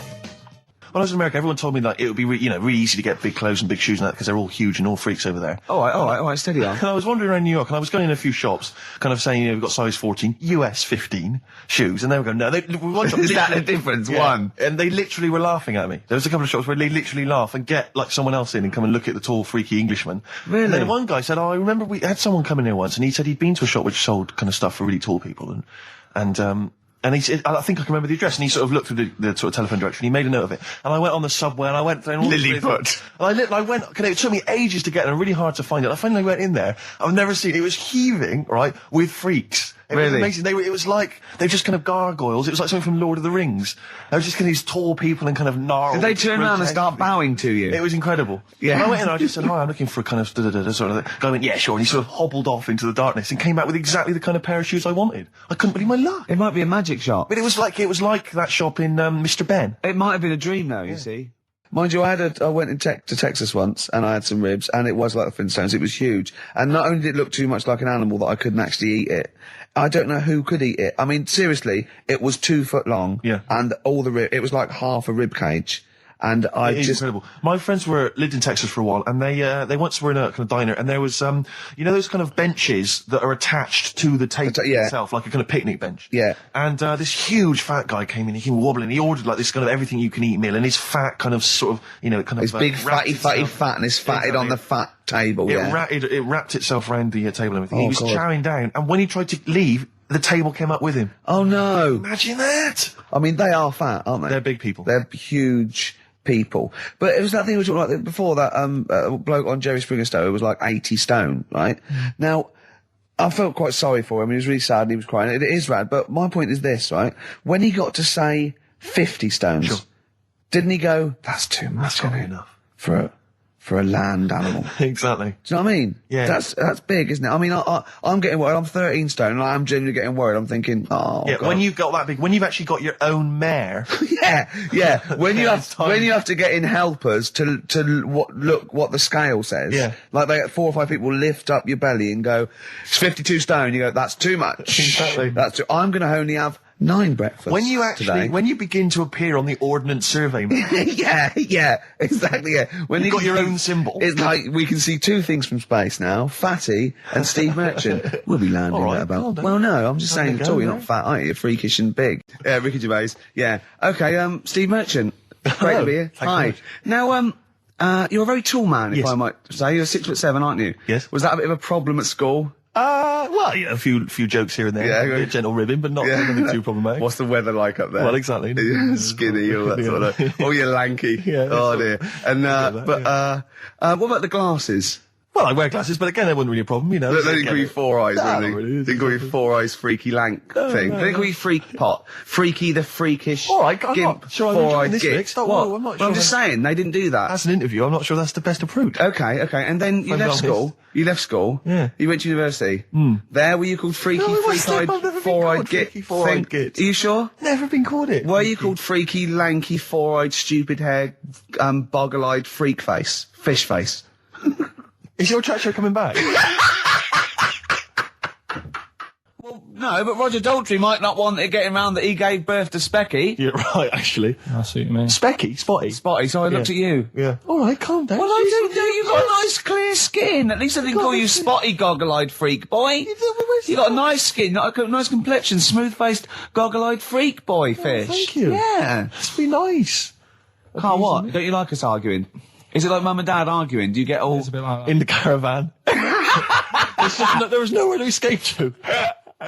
As you know, me and Steve aren't worried about being part of a trend or you know, being trendy or jumping on about. Steve particularly doesn't worry about, like, looking good or, well, you know... No, I'm saying, no, as a compliment, he doesn't worry about walking along like that or, you know... Well, I'm looking good. No. But I'm saying you don't mind the insults freak boy or goggle eye or... Swore off a duck's back, mate. Do you know what I mean? Or a new phrase that's been coined because of Steve's face, walk off a frog's back. Who's saying that? Just a lot of your... A lot of friends and that. But I mean... My friends? Yeah, a lot of the people. Can you name names or? I can't really. Big promises you can't. I can't. I can't really pass anyone up. I think it's the Kaggle. Looks good. It does look good. It's waterproof, Rick, and it's also stylish. I wear nothing underneath, so it's tight to the skin. It gets sticky in bad weather. Is that why you sort of rustle? Sexy. But what's all the? Is there abuse? What's this? No. They just say. Well, I'm gonna, again, we were talking earlier about, you know, you not caring about being like a geek or a freak or not trendy. No, I'm just saying. I am trendy. And I know, yeah. Anyway, Steve, over to you. I just was worried because I've had an exciting week, relatively speaking, Rick. Because instead of just spending it all with you, sat in a little room, as is our way, I've been doing some acting this week. As you know. I know. And I don't normally act, but I basically there's some people at the BBC who are making a comedy pilot, kind of comedy TV show, and you know, and I auditioned for it, and the role was to play a sort of freaky-looking, sort of lanky geek, you know. And I don't want to say how did you beat off? I don't want to sound arrogant, Rick, but they gave me the job on the spot. You know, so it was like, you know, obviously I'm, you know, because I'm not a bad actor, I'm not as good as Rick, but I'm, you know, What is it? It's I play a really tall guy, like a sort of. That's the part though, isn't it? About you've got a beard. I'm a character who's 6'7" tall, and I'm trying to win the world's tallest man. That's it, yeah. But there's always a man that beats me every year because he's slightly taller. But this year, I think for some reason, because I've been training, I can beat him. That's the conceit. And Sally Phillips, I don't know if you know Sally Phillips, she's a very good comedy writer and actress, and she's written it. So it was good fun, and so we went down there, and it was good and everything. It was, you know, a little trailer and everything. It was like the proper deal. It was really good. And the problem was yesterday, I had to dance. One of the sequences had me dancing. Now, as you know, I think I'm a pretty groovy dancer. I'm a bit of a mover. Yeah. And I have to tell you this, Rick. Do you have anyone's eye out with your elbow? I have come to some serious realizations about my dancing. Really? I was moving around like a Shire horse dancing. What was that illness years ago? Right, there was a couple of lads at our school. Oh yeah, had really big heads, right, and webbed fingers. And webbed fingers. And sorry, wait. Was that? Hold on. Did you find him in a pond? Did they used to be little tadpoles? No, Carl, you're not confusing your past with an old episode of Doctor Who, are you? What were they called? These two? I didn't mix with them. It was just like. Of course not. There was nobody thought anything of it at school. No, like, sure. Used to it. Yeah, it's the north. There goes the creature from the Black Lagoon again. yeah. He's late. Brilliant at trigonometry. He's late for double maths. Yeah. But, I didn't think anything of it. What is it called? What is the disease called where two fellas, are they... Not even related. Rubbish. Not related. Were you near a nuclear power station when you were growing up? Yeah. You weren't really? Yeah. Oh, this explains so much. This has got a bit heavy. I don't think that's it. Hey, talking of enormous heads, you were at the Pop Idol final, weren't you, Rick? You went down there just because obviously Rick's a huge fan of Pop Idol. He wanted to be there. He wanted to give us support. Quite seriously, there was no irony there. We were he genuinely is a fan of it. And he was. You sort of had photos taken with various people. Yeah, of course. Because you were a bit drunk and you wanted to have a memento of it. And it's obviously a picture of you with Fat Man Rick Waller. Yeah. But the best one is a picture of Ricky and his girlfriend with Dr. Fox, whose head is twice the size of any other head. It's quite remarkable. I don't know how they Barrel was a lovely bloke, and he was really nice to meet him and everything. But he looks like an immaculate tan, and he's always happy, and he's It looks really on the picture. It looks like someone you might see in a carnival who's built a huge papier-mâché head, and he just went like Frank Sidebottom, and just sort of walking down the road. It's just incredible. Dr. Fox didn't used to go to your school, did he? He used to hang around with a mate. They were great swimmers. They were brilliant swimmers. Oh, God. There was three of them who all hung together, and they seemed to hang around like the older kids, the ones who looked like men. Do you know what I mean? What did you look like then? Well, it's just that I had youthful sort of looks, whereas like the older ones had like beards and stuff. It's the gang of boys in the fifth form with beards. Were they smoking pipes? Come over here, me filly. Oi, Debbie Carr, come over here, you little beauty. No, but she was like... I love that. They were hanging around with beards. There's the big boys. Oh, fishing. That's lovely beards. What do you I mean? just see a whole row of George Bernard Shaws. Brilliant. How do you do in history, boy? Think got any? You're an idiot. Oh. They were like, I'd be there sort of punching people in the arm. That's a great game. Oh, I love that, punch people in the arm. Is that part of the Olympics now? it's I think it was exhibition this year. Right. But it's going to be a pro next year. It's going to be the Winter Olympics because you've got to do it in just a cap sleeve shirt in winter. Yeah. So you're playing that? She, but she didn't appreciate that. She used to go, ow! No, I always think whilst I was doing that, they were like the Charlie's Angels and they'd be sorting out a mission somewhere. Because they were really like, there was something about them that you thought, they're special. They were private detectives. What do they work for a man they never see? Okay, here's a name I'm interested in because, let me just tell you the name first. Adam Clifton. Oh. Go on, what are your thoughts on Clifton? He was one of them kids, he was alright, but he had that thing when, if you didn't have enough milk, he had like, wrinkly hands and like white bits in his nails. Oh! Because he didn't have enough milk. Yeah. So therefore, you didn't like him because you didn't get enough milk. This is not to be confused with the two people with the big heads and the webbed feet, is it? Webbed hands. Well, this was they weren't related. They must have been somewhere along the evolutionary sort of trail. Do you know what I mean? They must have come from the same sort of stock. But you wouldn't have liked him. It's just one of them people. He was all right, but before you say any more, on Friends United, you can leave a little message which explains what you've been doing and what your life's like now. And most people leave maybe 2 paragraphs. Yeah. Adam, I've printed it off. He seems to have printed. I think there's about 6 pages here of stuff. He keeps updating it, and he just basically lists his memories about everyone. Okay, at the school and what he thinks of everyone. And he says, I often see Simon, he's doing all right for himself, self-employed illustrator, Mark Cooper, Karl Pilkington. Right. And your name comes up. Now, I don't know if you've told us this story. I think you may have done, but I can't remember the facts about it.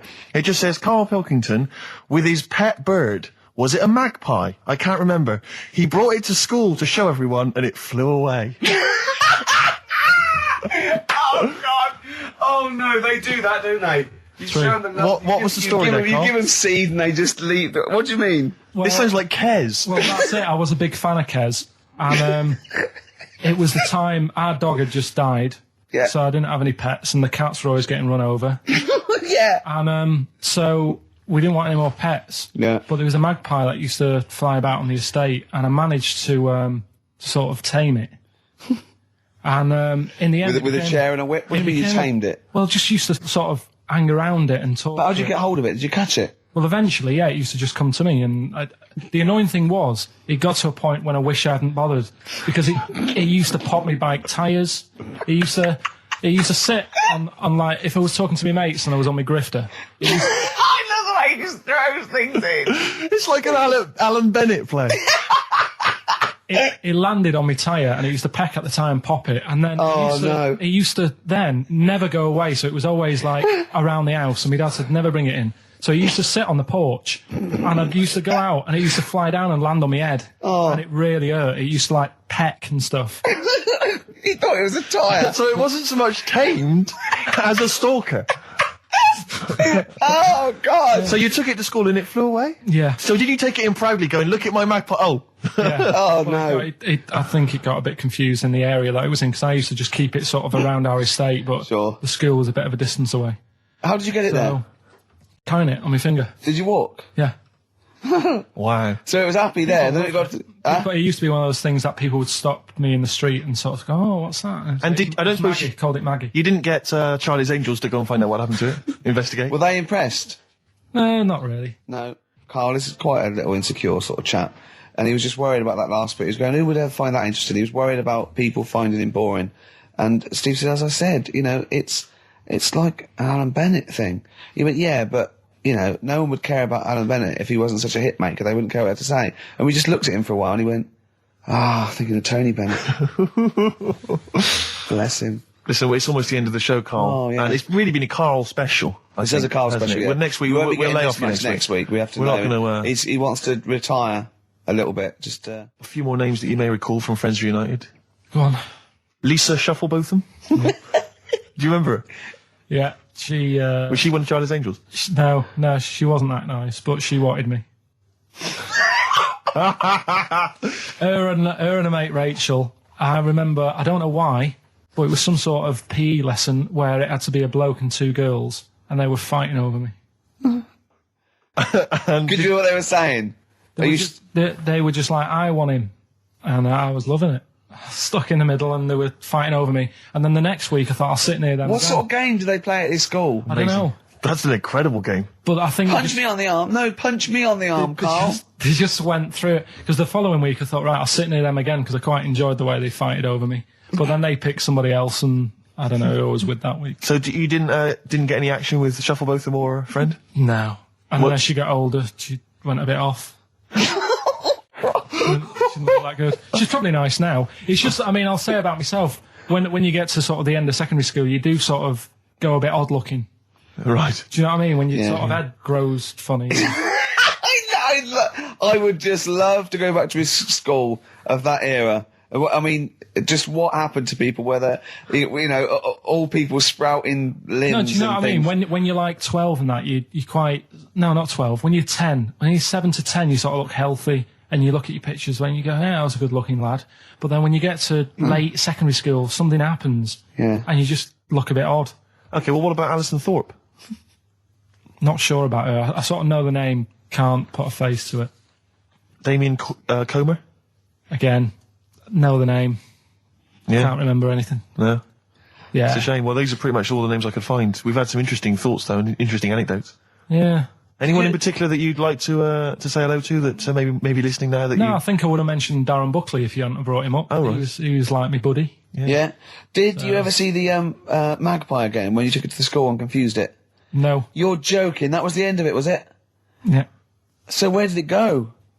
Probably to some other kid. Because, I mean, actually, it probably got killed. Because if it was being that friendly with other people, some people might have took advantage of it. In what way? Well, there was a programme on the other week about... What, in the way that Shufflebotham was trying to take advantage of you? Well, there was a programme on the other week about bear whisperers. Yeah. And some blokes got really friendly with a bear. And then when they were leaving that area where the bear was, they said, oh, we've caused a problem here because there's some bear hunters coming in and moving into this area. And it's going to get a bullet if it acts like this. So they had to scare it away. And that's what I should have done with Maggie. I should have terrified it a little bit so it wouldn't trust humans. Just introduced it to some of your schoolmates, I'm sure, would have freaked it right out. Well, the ones with maybe the that was big why head. it fled. It didn't see. Oh no, it didn't see those 2 fellas with big heads and webbed hands coming towards it, did it? That would have terrified anything. It's like a scarecrow, like 2 walking scarecrows. Listen, have we got time for a song for the ladies? What's happening? We've not really thought. Quick, just do it. Thanks very much. Well, hang on, no, we haven't lined anything up, have we? I was going to play Mary Lawson and that for you. And then Is this going to be the final track? It has to be. Yeah, it would be, yeah. We've blown it. We've blown it on the Carl special. We have indeed. I'll play it next week. So Carl there's got an E at history in GCSE. Any history teachers, anyone who can help Carl out, I think we should try and register him and take it this June. So what's your homework for this week? You've got to read about Che Guevara, haven't you? Yeah. The revolutionary leader. Yeah. Okay. Do you know anything about him at all? Have you got any basis? I just know that if you want to use his face on your business, it costs a lot of money. Do you know, like, if McDonald's wanted to have him as, like, instead of Ronald McDonald. How does he do it? Steve, how does he do it, man? Oh, we listen, just play a final record, Carl. Say goodbye, and we'll see you next week. All right. See you later. Cheers, mate. Wu-Tang Clan there, Steve. XFM 104.9. I'm Ricky Gervais with me, Steve Merchant and Karl Pilkington. Now, I just reminded me of something else Carl's in the week. I know it's forbidden to talk to him, but I'll tell you this. He was very excited about the Friends Reunited. He was a bit nervous at first, wasn't he, last week? But he was really getting into it. And in the pub, he was talking about those people, and he said, I'd never go on a reunion, though. He said, I'd never do that. What, a school reunion? Yeah, and he wouldn't want to see anyone. And I went, well, I said, wouldn't you want to see those 2 lads with the big heads and the webbed hands? Oh, yeah, these were people you went to school with, weren't they? Yeah. Well, I didn't knock about with them. They were in the class. What were they called? Freaks. Right. Right. Okay. And he said, no, I wouldn't want to see them. He said, because what could you say? Oh, you haven't changed much. Right. And he went, he said, they wouldn't go anyway, would they? I said, why? He went, well, they didn't have any friends. Right. And I said, well, weren't they friends with each other? And he went, no, that would have been too obvious. Like, they passed each other and went, no, I know it's tempting, but let's not. Everyone would think that's just what we were going to do. Let's not do it. Yeah. So they didn't even hang around with each other. No. See, I must say, in my head, I've got something like it's like some sort of extra thing from Blake 7 that they're like some sort of lagoon monster, but they just had slightly oversized heads, did they? See, does your head grow? Your eyes don't. Does your head? Because maybe they've got to a point now that it's all sort of caught up with each other. Well, at the time, the eyes were very small and the head was huge. Just a very big head. And the fingers aren't going to change. That's not. They had webbed fingers. It was like the penguin in Batman. Really? Are you sure? No, honestly. Are you sure they weren't wearing mittens? No, seriously. Yeah, they were. It wasn't home economics. They weren't getting some out of the oven, a very hot dish, were they? Every time you saw them. But why were there two, but they weren't related and they weren't friends? I don't know. I suppose it's like asthma and that, innit? Some kids have it. And it just was a coincidence. Yeah, but asthma's quite a common thing. Webbed hands, Carl. Yeah. I don't know. You don't think of it, do you, when you're a kid? You just sort of... when you first see them. Yeah. There goes the frogmen. Do you do that? I imagine you get caught staring at things. Do you go up to people with problems and go, Mummy, is that a monster? Well, I was telling you one about when I used to go with my dad in the taxi. Oh, yeah. Tell us this story. Well, your father was a taxi driver? My dad he had loads of jobs, which he did back then, and they don't do that anymore, do they, people? They don't have loads of stuff. Sure. But at one point, he had a black cab, and I used to go with him. He used to get a beer crate and put it in the front of the black cab and sort of sit just next to the meter.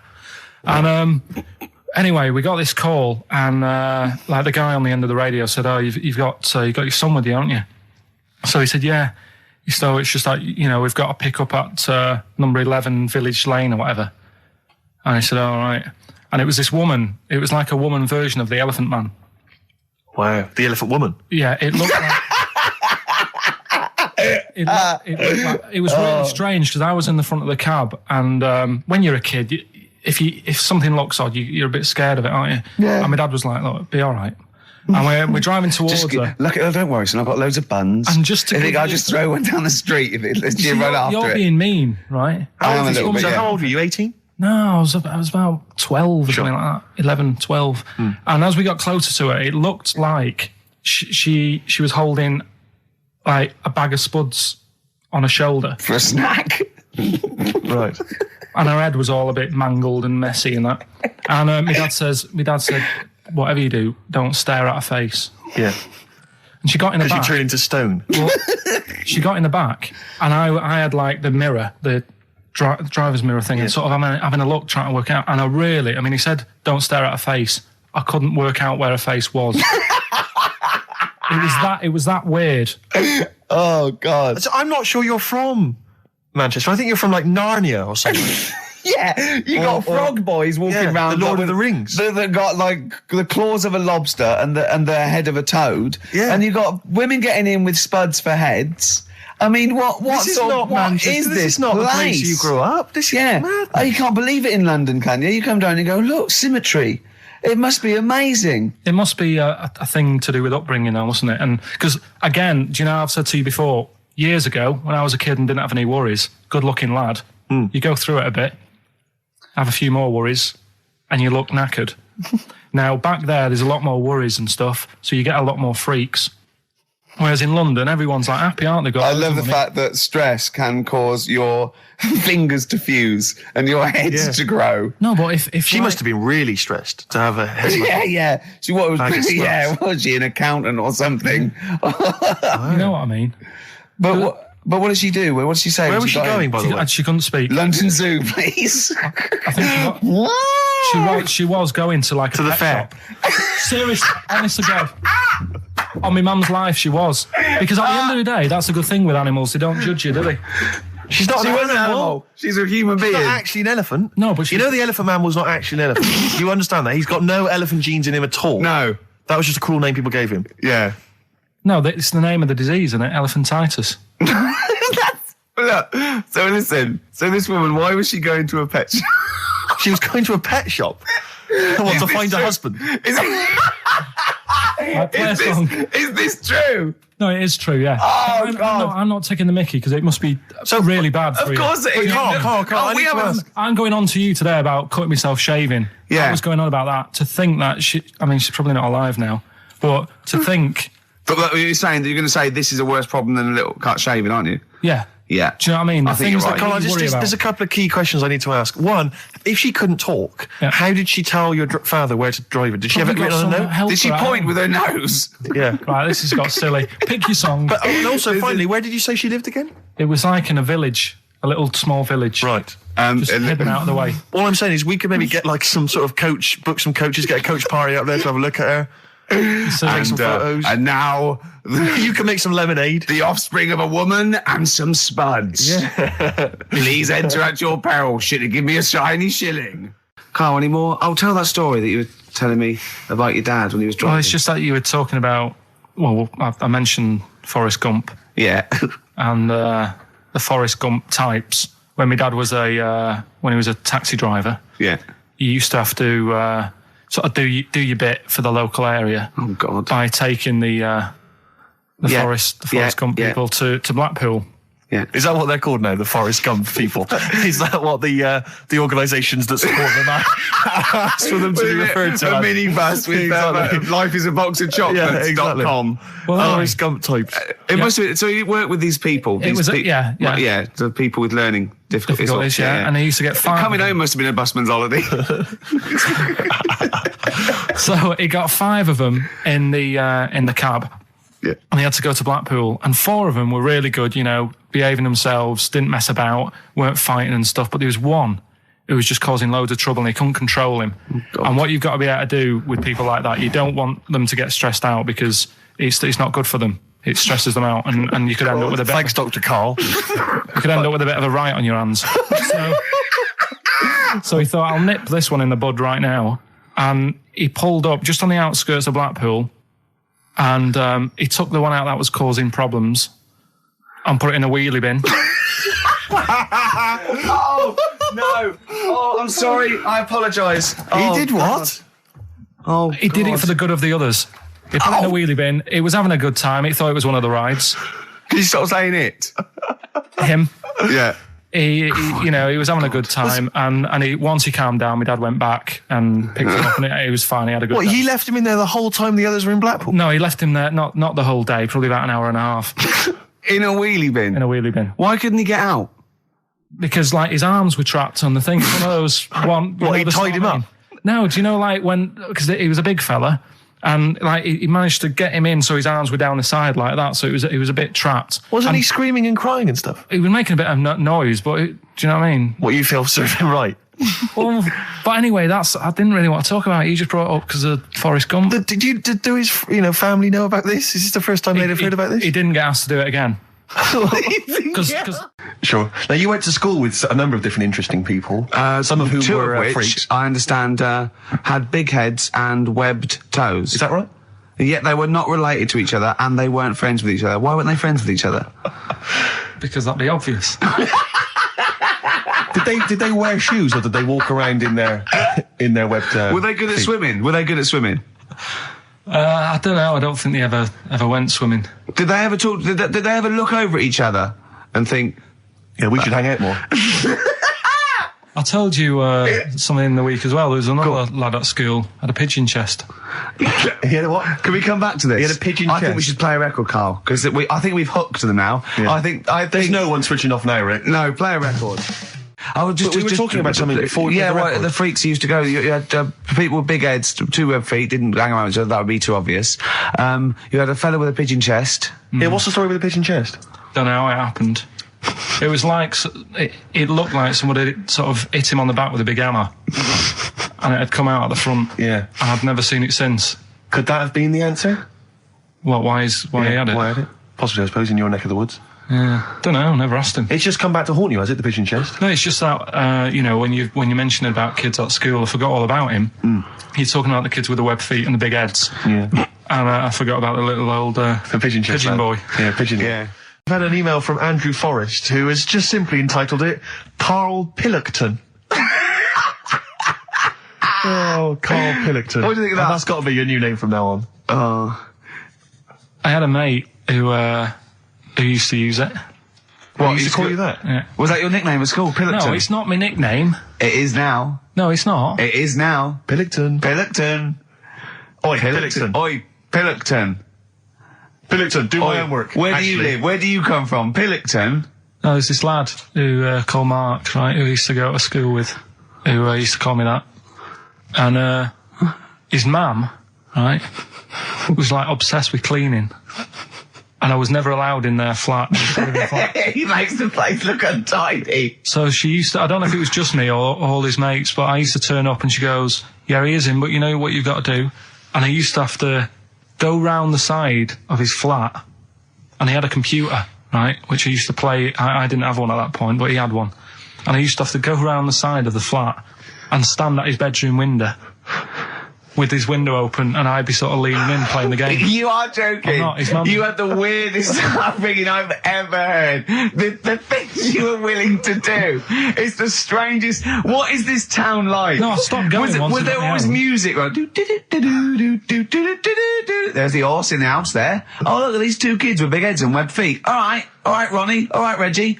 What was it like? She was obsessed. It is like you've grown up in a cartoon made for children. Yeah. No, his mum was really obsessed with cleaning. Can I play through his window? I used to... Put Mrs. Ramsbottom, can I play through Mark's window? Alright, you know what you have to do. She used to be up till about 3 in the morning. Pilkington again. Have you washed your hands? Well, up till 3 in the morning, washing. She used to be up doing the tiles in the kitchen. Washing until 3 in the morning? It was at 3 in the morning. And for ages and ages, that saying that out on the tiles, I used to think that came from, like, his mum. Because she was out, like, cleaning them late. So, till I was about 13, I thought that saying, out late, on the tiles... Yeah. Was... And now you're not confused by anything.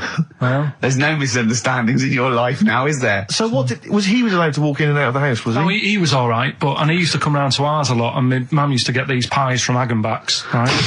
So... I don't know what that is. It's at that bakery where they used to chuck the cakes out the back, I'll tell you about. Yeah. And you ate six. He loved it, but I could never go round to theirs, or if I did, it was like, well, yeah, he is in, and I'd go, alright, and then I'd walk round the side of the flat. Stand outside. Why did you ever knock at the door? Why don't you just go around and knock on the window? Just to check he's in, because he wasn't always in his room. If he was in the lounge, he'd have to go to his bedroom, and then that's where he'd meet you.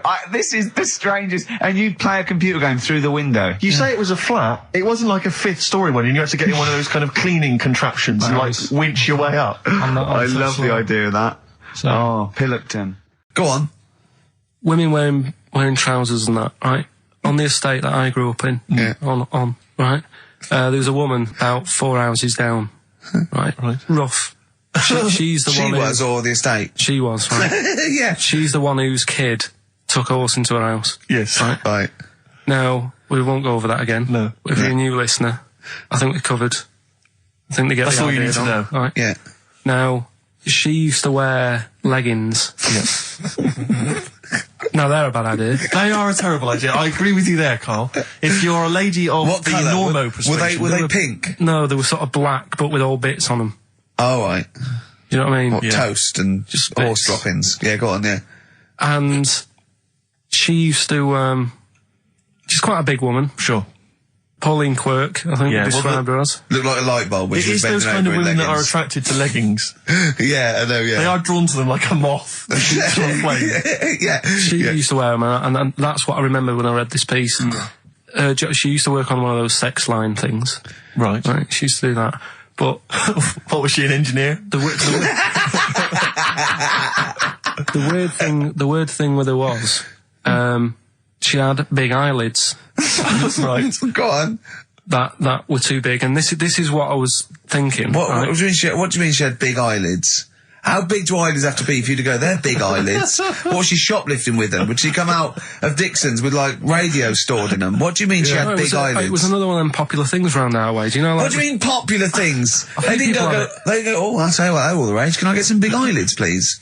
No. It was just like one of them things that people suffered with. Just big eyelids. They could hardly open their eyes. What do you mean? What do you mean? That's one of them popular things around where I grew up. People had big eyelids. They could hardly open their eyes. What does that mean? What sort of freak town were you born in? You had webbed feet people with big heads. You got women with big eyelids. What does big eyelids mean? Are you confusing her with the horse? Yeah. Did she have hooves? Look, what? Just too much skin. It was like the neck of a chicken. But on the eyes. What's your point? Anyway, so there's this big eyelided woman with the leggings. And that's what I'm saying to you, though. That's when I read that story with people with trousers. Yeah. I went from that. Yeah. To a woman who used to have big eyelids. I still don't know the point. But then, and also the other bloke who had the eyelid problem was a mate of mine. Right. His dad had it, and same problem, massive eyelids. I don't know what that means. I don't know what that means. I used to say to my mum, I'm going round to Dave's house. Yeah. And or Drew say, Pig, well, as you call him. that's all right, but make sure his dad doesn't take you out in the car, because he could hardly see. He had to have his head.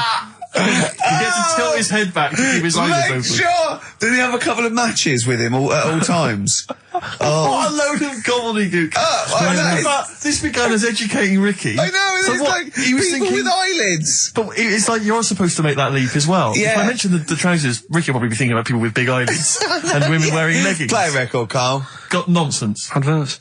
No. All right. I love the fact that he was fascinated by the strangest village in Britain, but the stories he's told us about where he comes from, there's him going around with two fellas with big heads, webbed feet, a little pigeon-chested bloke, him on his grifter with Maggie pecking at him, his dad in the telephone box nicking groceries, and a horse in the house next door. I mean, how strange was his upbringing? Yeah. And him hanging from his satchel. Unbelievable.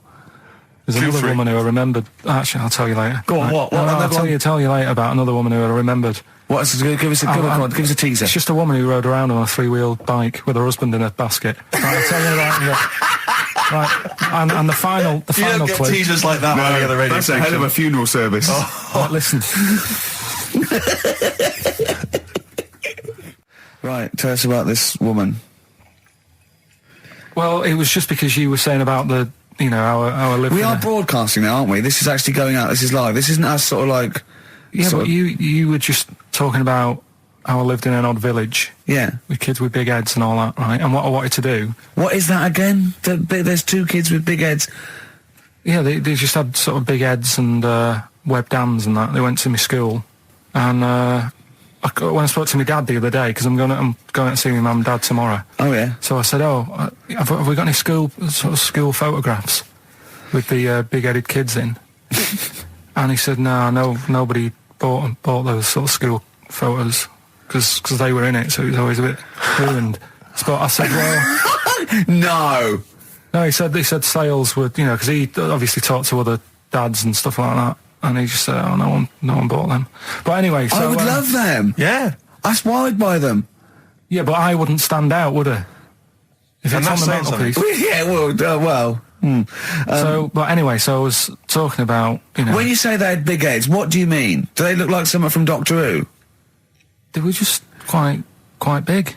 But they weren't related? No.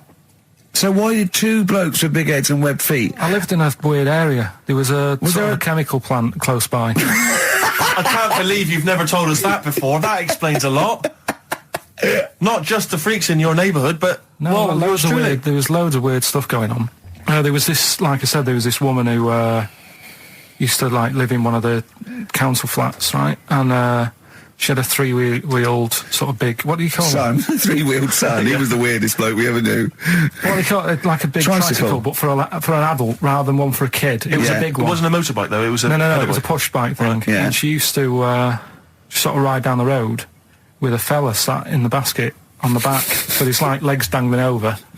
And they'd be going to the pub and what have you. Was it a different fella each time or the same one? No, same little sort of bald-headed fella. So it wasn't collection for organs and things. Bring out your ale. And then people just throw Grandad just in the back and go, right, we get £4 for Grandad. But she's got a lovely pair of testicles on him. They're very low, but they bring out your dead or nearly dead. She used to pick on her husband quite a lot. They'd be in the pub and what have you, and they'd be sat by themselves, but she'd always be sort of, having a go at him, moaning at him, sort of pushing him about and that. So my dad and his mate, right, they went round to their house, knocked on the door, she answered, and he said he was a copper, right? He said, Detective Pilkington, going to come in and have a word. So I'm just going to make a note of impersonating a police officer. But for the good, he went in and sort of now I've heard superhero. Yeah. I've heard you picking on your husband a lot. Yeah. We'll be keeping an eye on you. Do it again, and there'll be trouble. And she backed off after that. She was all right. And how was the husband? Was he still in the basket though? Was he allowed to ever sort of like ride up front with her? Or was he just always in the bar? She'd sort of stopped picking on him in public places and stuff. That's good. You can't get done, can you, just for doing that? I think impersonating a police officer. Well, you probably did. There was no gain. I think you can't impersonate a police officer full stop, but I think they'd probably be lenient on him that he was, But let's face it. He's not going to be caught because why would anyone know about it? It's not like his son's going to say it on a radio station, is it? And stitch him right up. Is this something you did generally? Kind of a little bit of light vigilante work? Just whatever, him and his mate, just, if they saw something going on, they go, what can we do? Sure. What little scam can we do, or whatever. Oh, that's fantastic. That is brilliant. That was the record before us, and here we are, pre-recorded, because we did this a few weeks ago, because we're not here at the moment, are we? We're away in that. I'm Ricky Gervais, with me Stephen Merchant. Hello there. And Karl Pilkington. He's not actually with us. He'll be in some of the best of clips that will be coming up shortly. Yeah, this is just us, isn't it? This is just us. We did this. When did we do this, Rick? A couple of weeks back. Hold on, what is it? It's the 27th today. Yeah. I enjoyed Christmas. I loved Christmas. I loved Christmas. I had a great time. What did you get? Loads of presents. So did I. I'm glad they made it to number one. Oh, I'm really glad. Stroke, he, she. Yeah, I'm really glad that the pop idols, Cliff Richard, Westlife, made it to number one. Bo Selector. Yeah, just delete that. Okay, well, we're going to play some of the best of, some of the greatest moments of the last 3 weeks. Yeah. Ever heard on XFM 104.9. What about this? Do you remember this one? Oh, which one is it? All right, so here's the first bit. What sort? No. The Pope. Yeah. What semi-precious... Sorry, Mrs. Robinson, we're going to have to let you go. Yeah. Go on. You are the weakest link, Carl. Goodbye. Yeah, go on. The Pope. Yeah, the Pope. Yeah, we've got the Pope. Yeah, that's not strictly a question. He wears a... He wears a dustman's hat. He wears gore-blimey trousers. Yeah. Does he live in a council flat? Yeah, he lives in a council flat. He wears a semi-precious stone. What's the stone? The Pope wears a semi-precious stone. What is the stone? You mean, what is it called? Yeah. What is it called? What, has it got like a kind of papal name? I think it's like, is it a 18-carat one? So we got to try and get the carat yeah. of the Pope's big diamond. He calls it Dennis. He calls it Dennis the Stone. Do they want the type of gem it is? Like, or is there some kind of papal name for it? Or do they want it like the Rosetta Stone? Or I don't know. I can't actually. Play a record. Play 2 record. Let's not. Where's your head at? Basement Jacks. Right, okay, let's get this right. Have we knocked this on the head then? Is this not happening? Oh, here he is. Look. Here he is. Come in.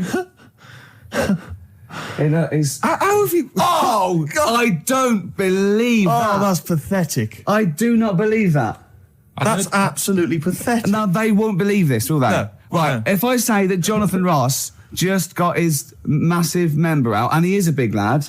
Come and sit down. I've got your tickets, Mr. Gervais. Thank you. What's going on here then? I mean, why are you dropping off tickets? Well, because, in the spirit of the Comedy Awards, we like to have the rising young stars of the British Comedy Awards. That's right, yeah. And that's me. Well, we couldn't find any this year, so we've asked Ricky whether he would sit in the rising young star seat, and I wanted to deliver the tickets personally, so there's no excuses if he doesn't turn up later. Yeah. I always suspected that you were sort of pretty well endowed. Yeah. And now we've seen, it's on webcam. That was just one of my cocks. That's the one you're wearing today. We don't say that. No, This is meant to be the happening young station. What's going on? No, you can't say stuff like that. You can't. Just careful what you say. Look after Judy and Clary. Take you to the wilderness and he comes back in a person. 10 years in the What happened wilderness. to you? That's Jesus you're thinking of, isn't it? Just because you're on everything at the moment. I walked in here and I came in there and I thought this is the young happening place, and what do I see in here? 3 old men sitting. What are you talking about? I'm only 28, 27. You're wrecked. You all look wrecked. Well, that's because we're always partying. I was looking for some youngsters. Where's the youngsters? I wanted to see some tight leather pants. I wanted to see some foxy chicks hanging on you every word. What is it? It's a bunch of old blokes and a bloke up there washing up in a sink. But look at him. He even dresses for radio. Look This at is him. ludicrous. It's amazing. Looks like you're I love the fact you were on the phone to Gervais last night, weren't you? Asking his advice. Yeah. On clothes. Look at him. He's going for the man down the DSS. I like that look. That's a nice look. Have you got a single pair of trousers that aren't elasticated at the waist? They're maternity jeans. I know they've got a whole panel that puts this The forward. thing is, what I do at the end of the week, I can pop these in the pan and I can make a nice soup with all the food that's encrusted in As them. his years as a homeless come to the fore there. Look at you, But one why- step away from Lawrence Llewellyn Bowen. I'd like to be that bit closer. But why are you dropping off tickets? Are you a little bit... Because I thought you were married and stuff. Why do you suddenly got this obsession with Gervais? Because I'm a bit rough, ain't I? yeah, it's like when you see Dale Winton out with those rough boys. I'd like to get one of my own. When a top celebrity in a lovely looking suit walks down the corridor with his penis out, Yes. Yeah. I know that I'm still You attractive. know you've arrived. I was inaugurating the same way. For me, it was Des O'Connor. It's like it's the passing on of the baton, if I may use that euphemism. and you've been battened. It's fantastic. Well, it is a pleasure. I don't think I'm complacent just because I'm mixed with you. I still wake up and think, I don't believe it. I'm mates with Jono. Can I just point out one thing? Jono. I was listening to the show last week and I heard you, as always, revealing a little too much about yourself, if you don't mind me saying so. Yeah. Steve tried. Not as much as you. No, but that was just for the benefit of the room. Yeah. And talking about when you used to occasionally urinate in the sink. Yeah. When you were around my house last time and I came in and you looked a bit shifty.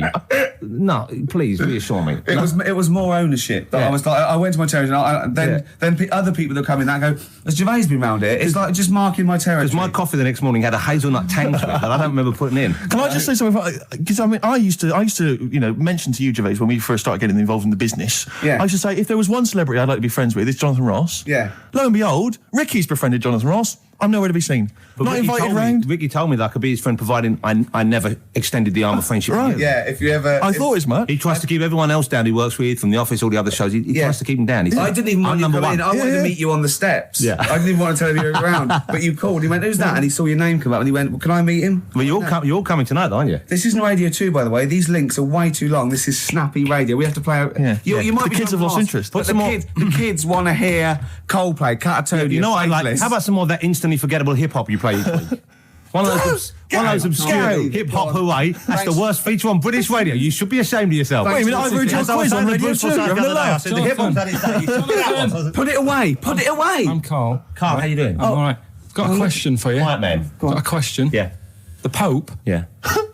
What semi-precious stone does the Pope wear? That is easy. Go on. Topaz. Is that the right answer? I don't know. I might have wrote it down. I'm really sorry, Jonathan. It's not what he publicly admits to, but I have to know because I was hanging out with him at the Groucho one night and he was saying, oh, look at this, look at that topaz, go and buy that, look at that. Vatican City. Look at that. We can make a nice ring out of that, he said. Didn't go anywhere, but thanks for asking. I better go, I've got to go and buy some winkle pickers. Thank you very much. Okay. Enjoy Nice to it. meet you, Stephen. Yes. Carl, I wish I could say it'd been a pleasure, but actually it was quite creepy. See you later. And we just had a text here that says, and I don't know what truth there is in this, as ever, but John says there is apparently a nude bike ride today in Hyde Park. Now, I can't believe that's the case, because I don't think it's allowed, is it? You can't ride around with your veg, can you? I don't know. Why would you want to? Well, good point. On a bike. On a bike, I like the fact that that's what disgusts him.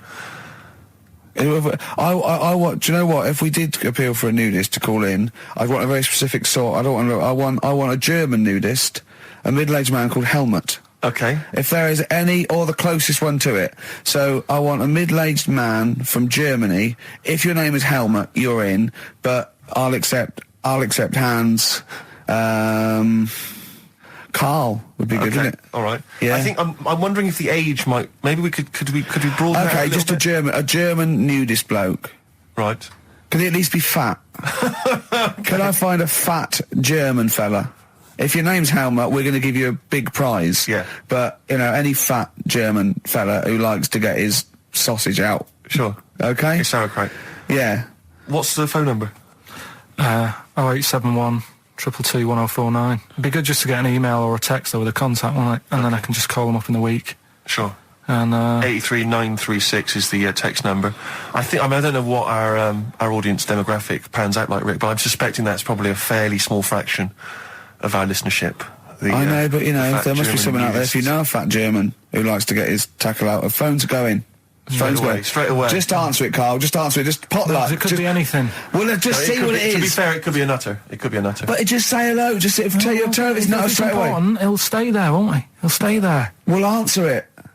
Answer it. Leave it. Answer it. Oh, you see this? It's gone. It's gone. There you go. He bottled it. So, just as well. Well, you took too long to answer it. There's a vicar in Australia who's started sort of doing his services and all that in nude.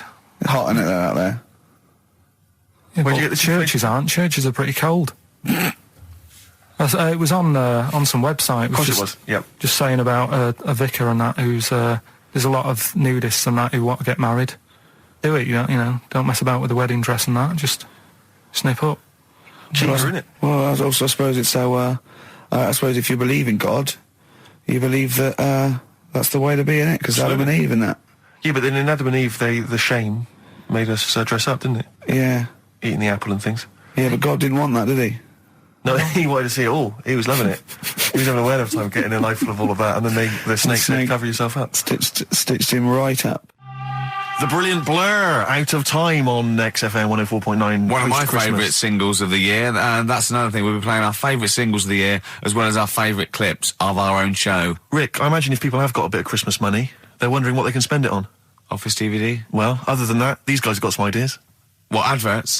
Brilliant. Ooh, those boys can rock there. That's the Guns with All Their Roses and Sweet Child of Mine. On XFM 104.9. I enjoyed that. Yeah. That was good. It rocks. I hope the audience was playing it loud like us. Yeah.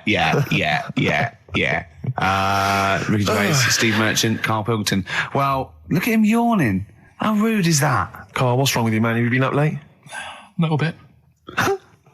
Girlfriend was away, wasn't she, yesterday? Yeah, I always have a problem with that. I always have, because you don't go to bed, do you, early? Do you know what I mean? You sort of think, I just always find that thing that if, you're used to living with someone, one of you will go, let's go to bed, then you'll go, all right. But when you're on your own, you go, you just forget to go to bed. I just stay up. Okay, stop eating now, Carl. You've ate all the food. That's just a plate. All right. Okay. Yeah. No, I stayed up and watched, there was a thing on about Dracula. Right. What, Dracula? And I found a flaw in it. Go on. Not the fact that he's the living dead and and drinks blood to stay alive and he doesn't reflect. And he can turn into a mirrors. bat. Well, and you can go on. The mirror thing, you can't look in mirrors, can he? Well, he can look in mirrors, but he can't see himself in a mirror.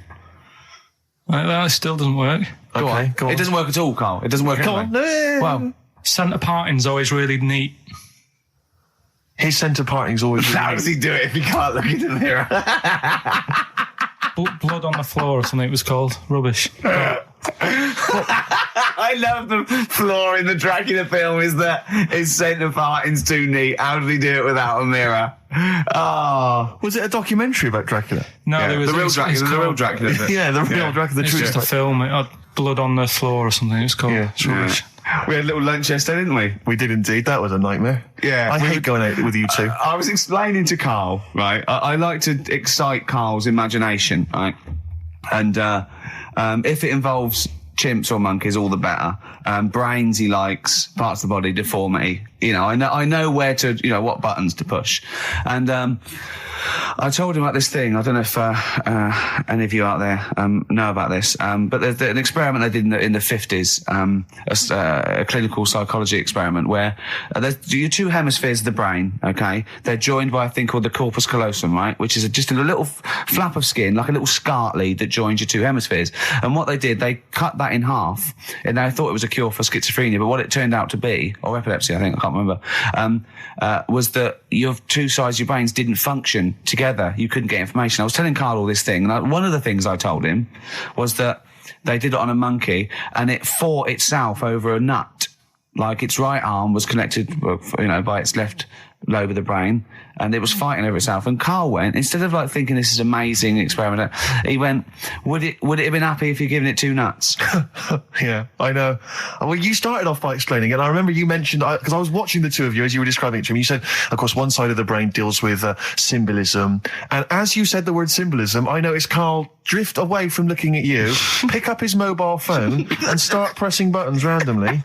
And I thought it was the word symbolism that got him. And I noticed it took you just a moment longer. And I think the first thing you said was, when did I lose you? Yeah, I knew I'd lost him. It's extraordinary. And he doesn't even try to disguise it. I said Nomenclature at one point as well. Right, yeah. And I knew I was dicey with death there. Yeah. But, but I told you tried to look it up, didn't you, on the web? You didn't find anything about it, did you? The spelling of it's, what is it again? What's the word?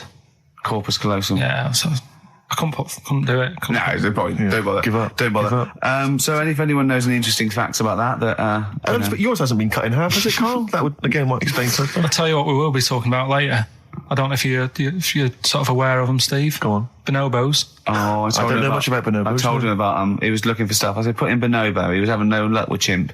And they're a form of chimpanzee, but they're even closer to us, evolutionarily speaking. They've got their social groups are more like ours. They're more intelligent. And he was loving it, weren't you? So is it human bonobo Karl? Is that how it works on the evolutionary ladder? Chimp Karl. Yeah. Talking about him. So we're talking about bonobos. You're excited about that? Yeah, That's coming up in Monkey News? No, I think it's a bit of a monkey bonus. Because my auntie Nora, she same thing, pumped her with loads of drugs. She used to have a cabinet next to the bed is like boots. She's got loads of stuff, right, for all sorts of stuff. And I mean, she's not that old, but she's on loads of stuff, right?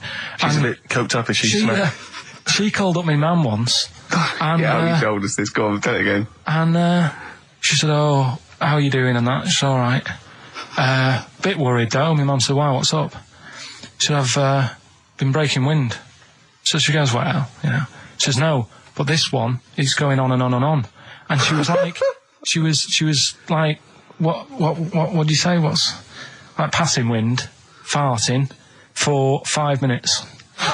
one thing, not like, you know, trumping and then nothing. Yeah. Continuous drone of a fart. Yeah. I don't think she had. How big was she? She must be the size of a barn. No, she's not that big. She's good for her age. No, but I mean, quite slim. No, but fighting for 5 minutes. Where's all the gas? Was she circular breathing? Was she sucking it in with her mouth? It was just, I don't know that much about it. But she called up my mum. About 2.5 minutes in. Could you hear it in the background? 2.5 minutes in! 2.5 minutes in, she called my mum up, and it went on for a further 2.5 minutes. Oh. And she just stayed on the phone, did she? Where was going? Well, can you hear that? Well, did she hold the phone next to her arse? Listen to that. She was off the ground. Trying to work a tune down. she was actually hovering. She was 4 foot off the ground when they found her, the ambulance men. The cat's dead. Don't light a match! Don't light that cigarette! Yeah, it's like that advert. The kids come home from school, switch on the light. Yeah. There they see Granny hovering, turn the light on. Be careful if you have an elderly woman at home. Yeah. Drugs make you fart. So that's what I'm saying, you know, just let these people... What are you saying? No, wait a minute, what are you saying? I'm saying let people enjoy the life they've got left. No, you're not. You're saying don't put them in hospital, leave them at home to die. No, I'm not. Give them a Rubik's Cube and let them die. That's what you're saying. Yeah, I'll tell you something now, right? Steve, I'll tell you something. I didn't want to do it because it brings the show down. But she did die. Who, the blue-handed lady? Yeah. How do you know? Because I said to my dad, how's the woman next door? She said, oh, she went last night. They've got an old fella in there now. God. So, there you go.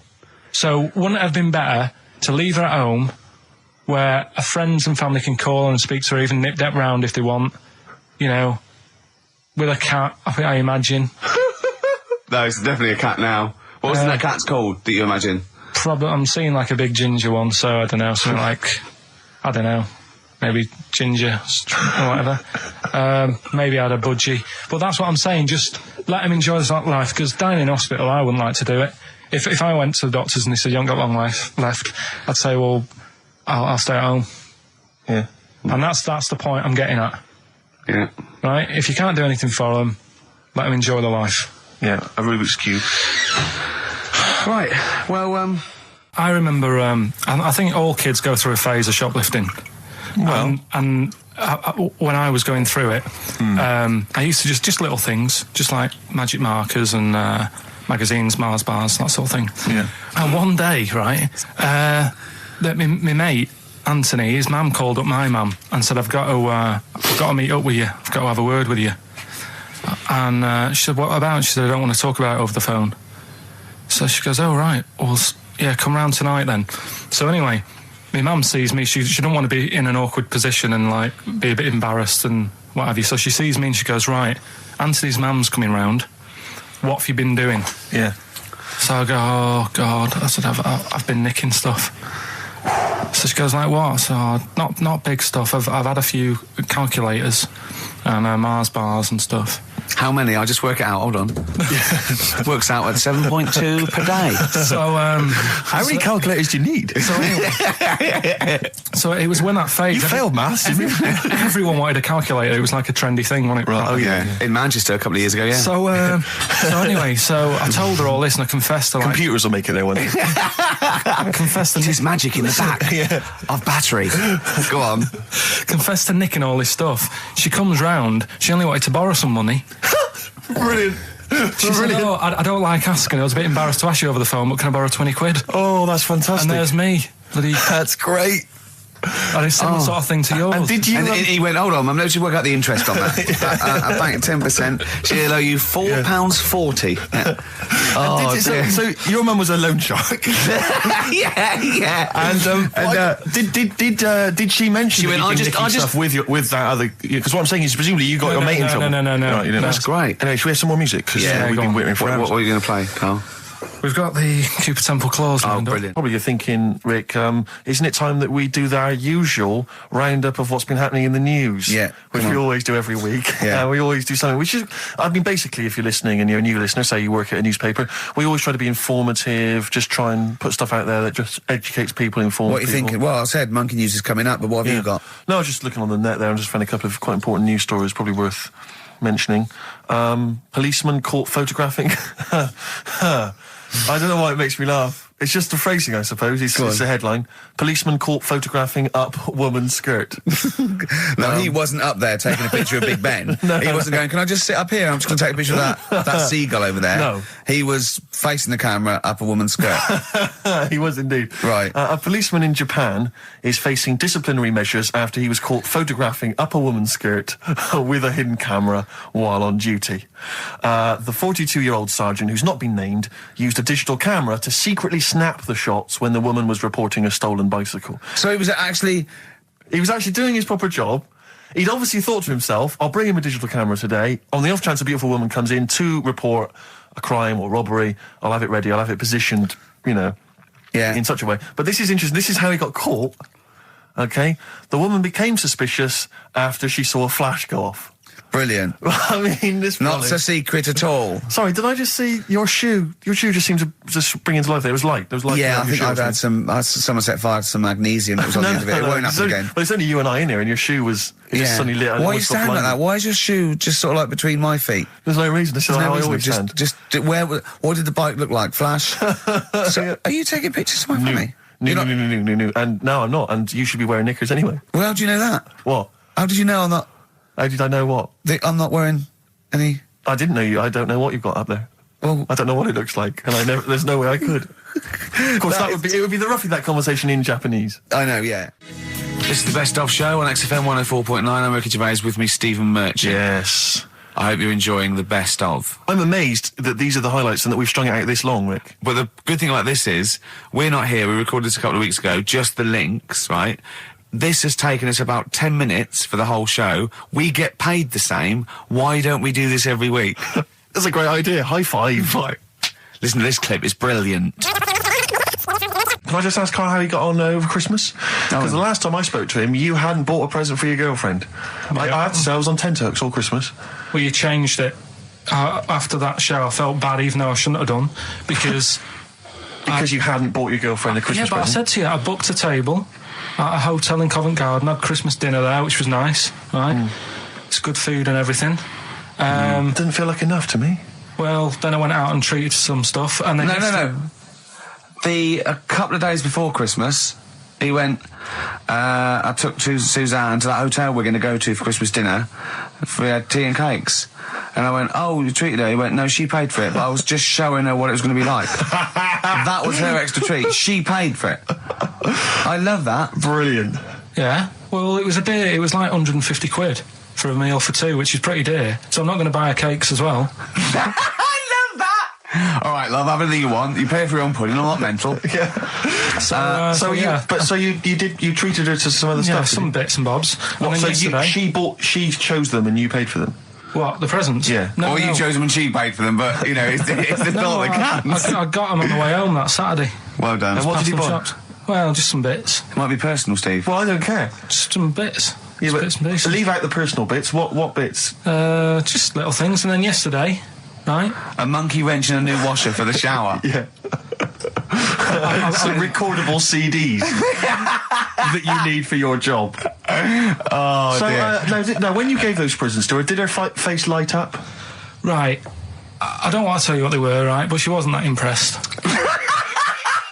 You're going to tell us what they were now, tell us what they are. You even know what they are. She told you on Christmas Day. Hold on, wait a minute. But it doesn't matter what they are. It does matter what they are. It doesn't. It does, Carl. It's you, mate. Of course it doesn't matters. matter. Oh, God! Have you just remembered? Yeah! Right, but there's no need. I've got to tell him, Carl. I really want your permission because I don't want to be I know it's not, but we know it's not that embarrassing. It's really quite sweet. Yeah, but in a way, right, the way I look at it is, right, Christmas, even when I was a little kid, right, is not... Please let me tell him, Carl. Well, let me just tell you first, though. Oh. Let me tell you why I didn't go all out on the old present front. All right.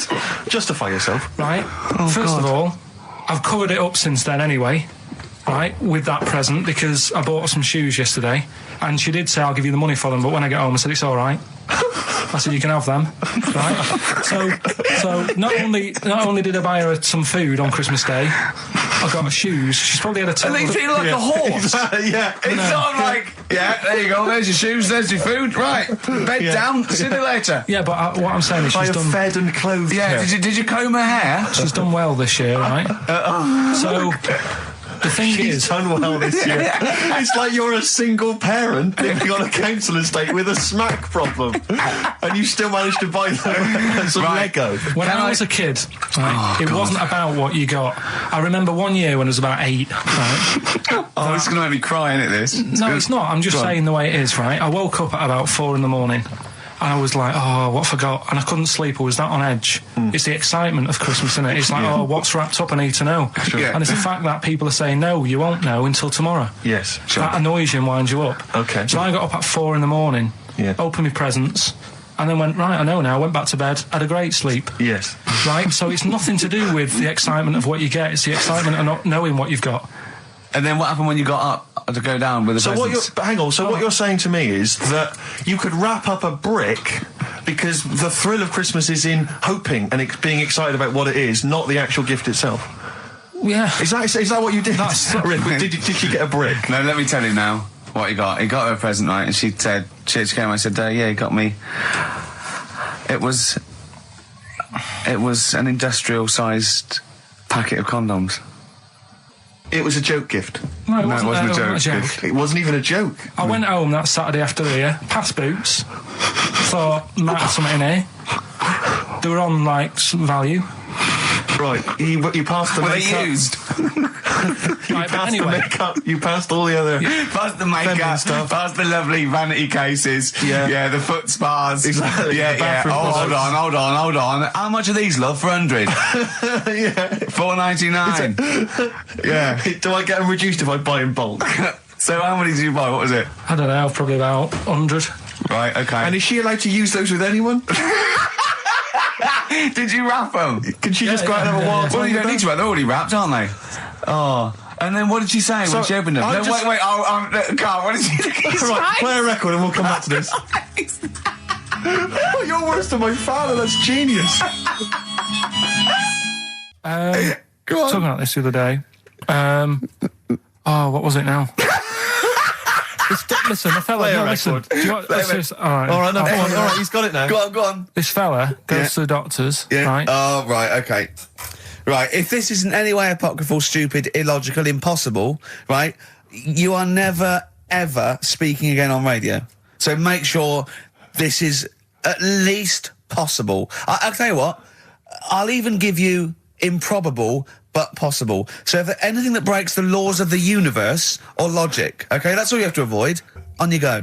Right, so this fella, right, he goes to the doctors because he's got earache. Right. Okay, if a chimp's living in his brain... that he go on. So he's got earache, he's sat in the waiting room and his ear's all bunged up and it's hurting a lot and what have you. So the doctor comes out and he goes, right? And because his ear's all bunged up, he doesn't hear it that well, right? So he thinks it must have been me, right? So he wanders in. Keep going. Anyway, I'm going to hate this. I can just feel it in my bones. Steve, I'm going to let you take over. Okay, let's hear it. So the doctor says, sit yourself down there, right? So he sits himself down. He goes, right, take your pants off, right? So he's thinking that's a bit odd. Anyway, he heard that though. He apparently he took his tackle off. The doctor did some operation. What, there in the waiting room? No, in his office. In his office, yeah. What? Wait. So he removed what? His genitals? Yeah. In his office. Why, Carl? Because he hadn't called him in. Oh, he'd called in the bloke who wanted his testicles taken off, and he didn't do it. What? So the doctor went out and said, Mr. Jones, who's here to whip off your cock and balls just here and now, right? Bloke comes in, didn't it? It must have been me. So the bloke who wanted his balls taken off didn't say, oh, I think he said me. So he didn't interrupt then. So the bloke goes in, he starts taking his testicles off, and he doesn't say, I'm here for me ears. What are you doing? Right, there was this. This is what it's like about getting presents and stuff, right? With my mum and dad. Go on. My mate Colin, right? No, Colin Bailey. Oh, right? yeah. He had a little Sinclair Spectrum, right? Computer. Yeah. Which was like the thing to have at that time, right? Yeah. You used to always go round to his house. The deal was... Not the one you had to play through the window because you weren't allowed to. No, that's another lad. Oh, right? yeah. This is a different lad. And the deal was, he came to our house and my mum gave him a pie. And then I'd go round to his and I'd stay there for a few hours playing, Hungry Oris and stuff like that on it. Right? Now, my mum and dad knew that I really wanted one of these computers, right? So I waited about a year. Came round to Christmas Day. I thought, I reckon might have one. Turned out they bought me the wrong one. They bought me a ZX81 instead of a Spectrum, right? And Christmas Day, I'm there trying to load the games up. It's not working. I'm thinking, what's wrong, right? And the thing with me when I was a kid, I used to get quite sort of agitated. This is the moment, right? I found out that it needed a RAM pack to make it work, right? Looking in the thing and it's saying, and make sure you put your RAM pack in the back. And I was like, oh, where's the RAM pack? And my dad's going, I don't know, I've got you the main bit. That's it. So I was that wound up, I just was sick, right? Just sick. I didn't feel sick or anything, I just was like, oh God, went to the sink, just sick. Because I was that on edge about it. I said, come on, we've got to get one. And my dad's like, Tandy's shut, we're not gonna get anything today. Ruined again, Christmas Day. That was after the year when my train set got blown up by our kid. The following year, no RAM pack. And now you ask me, why don't I get good presents? He's scarred. He just I'm gonna die. Honestly, I'm gonna die. He's just clean sick. Yeah. There's no RAM pack. What? Did you get to the bottom of it? Why wasn't there a RAM pack? You have to buy them separate. Oh, okay. What do you mean I can't play Frogger? Oh no. So, wasn't there another incident when you threw up? Spontaneously threw up? Through sheer anxiety? I do get it. It's not so much now because I've relaxed a bit, but as a kid I used to be quite on edge all the time with certain things. Do you think that's what happened to your cat that kept being sick? That it didn't get the food it wanted and it just threw up? Do you remember that? Yeah. God, so they shaved it. Look at Gervais with me, Steve and Carl.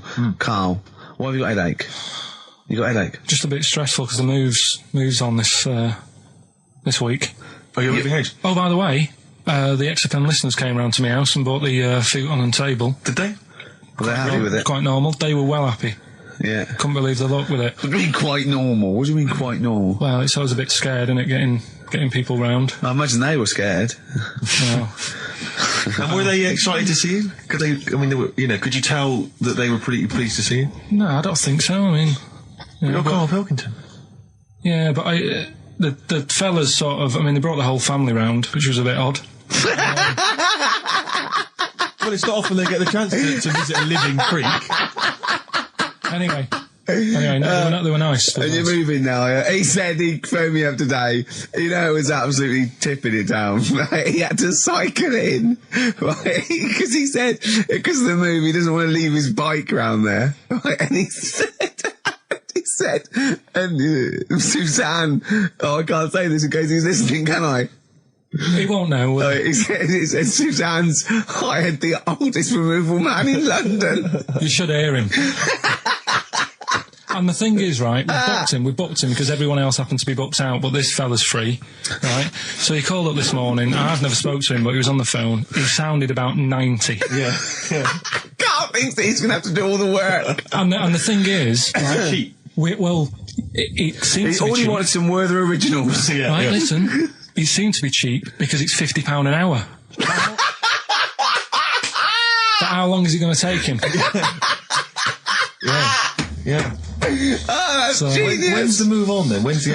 He's coming round. He came round today to bring some empty boxes, and he was struggling with them.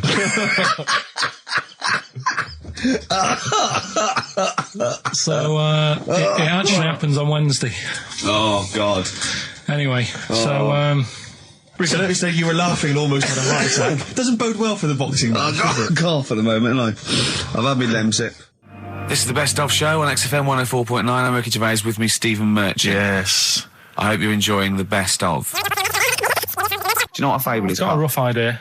Okay, it's a thing that uses sort of metaphor, analogy, just to explain sort of morals. I mean, they're very old for a start, and it's all.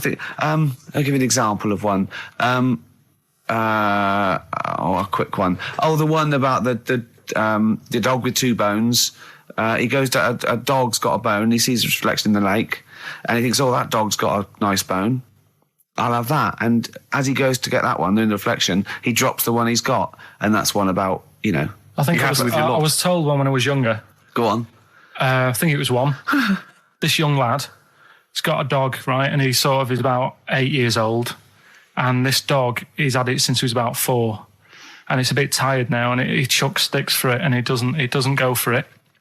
And he's saying to his mum, "Oh, I want a new dog because this one's useless. It doesn't do it doesn't have any fun with me." So they say, "Oh no, but Rover's a good little dog. You should look after it." And he's like, "Oh, I don't like it. I want a new one." So they buy him a new puppy, and it's running around, yapping about, and he's loving it, and he's playing around with it in the grass. And then one day he goes to the park and he's messing about and rolling about with it, and he falls into the lake. Right, and the little puppy's like yapping at him, and he's going, help me, the little dog's yapping.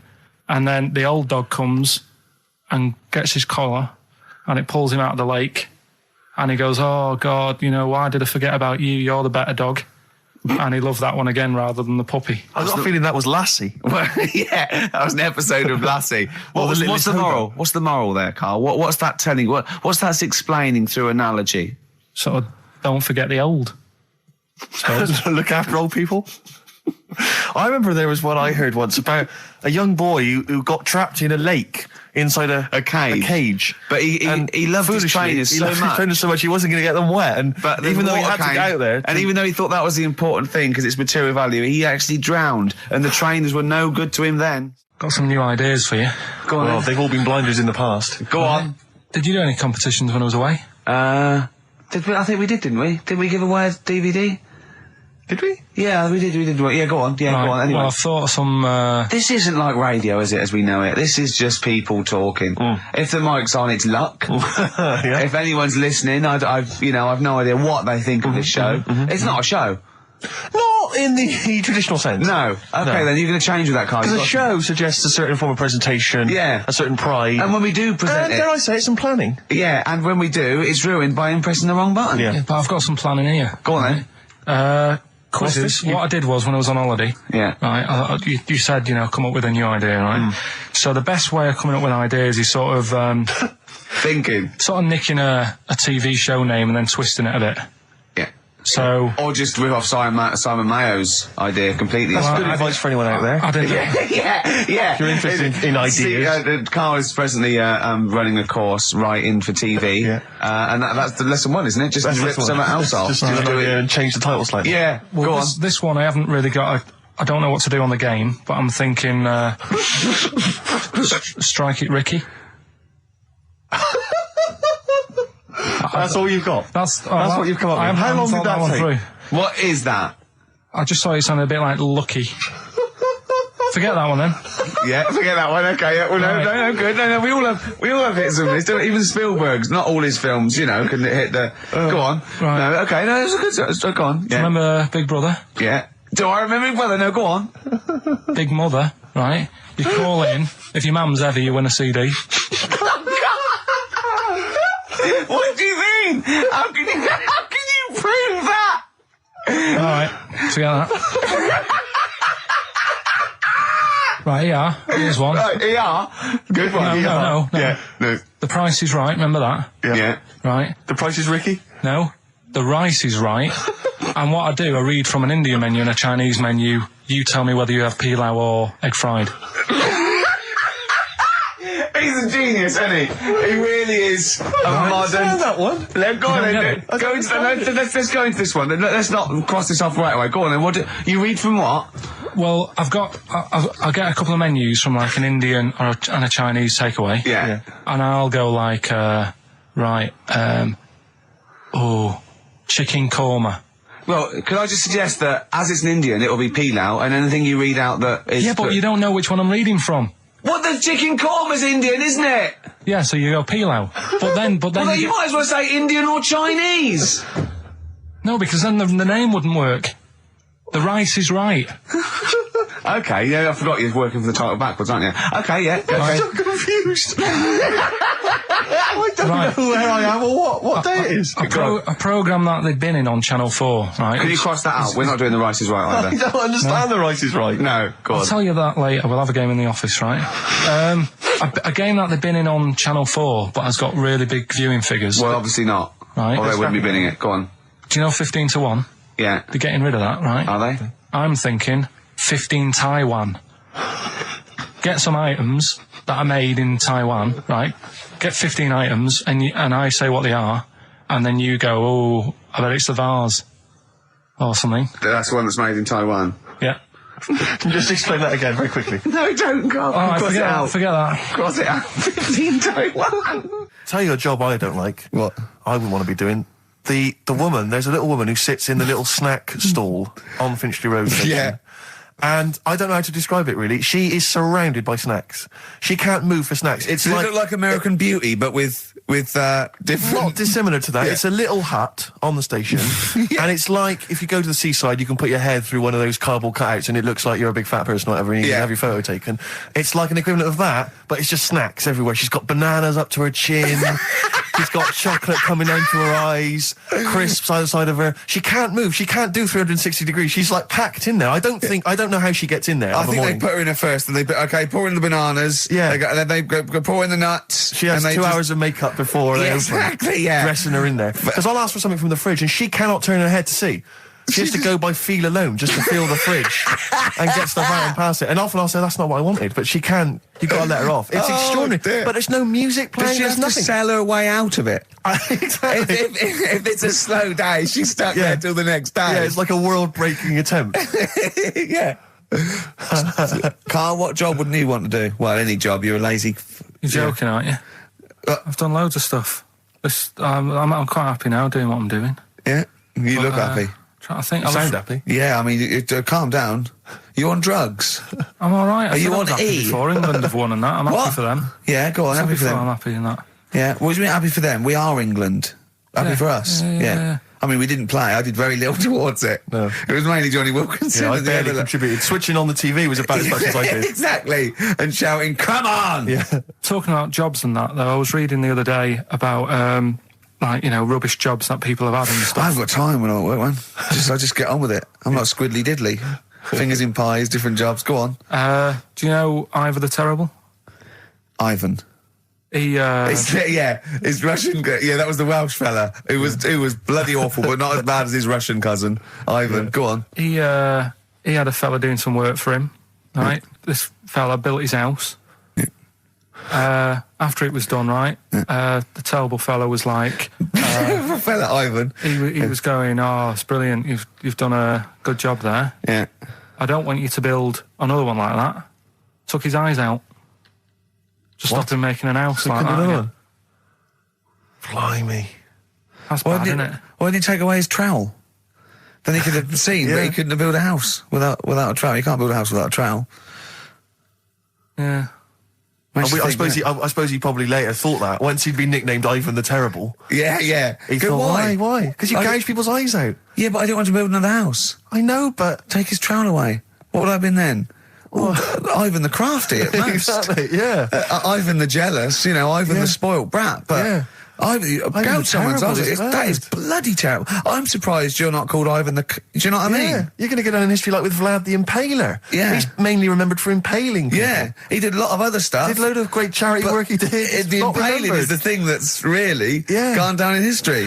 When were you reading about Ivan the Terrible? No, it's just or Ivan the Terrible is the thing you remembered from this informative article? No, it was just little bits like that. Talking about him, there was a thing about someone who worked for... That fella who painted the ceiling. Sistine Chapel? Yeah. There was a thing, a woman who worked for him in his house. And, I love how you assimilate information when it's just bordering on the academic, or just the interesting and true. It's wonderful. Ivan the Terrible gouged someone's eyes out because built him an house. That fella who painted that ceiling had a woman work for him. Imagine if you wrote that down in an essay. Imagine if you wrote that in a school essay.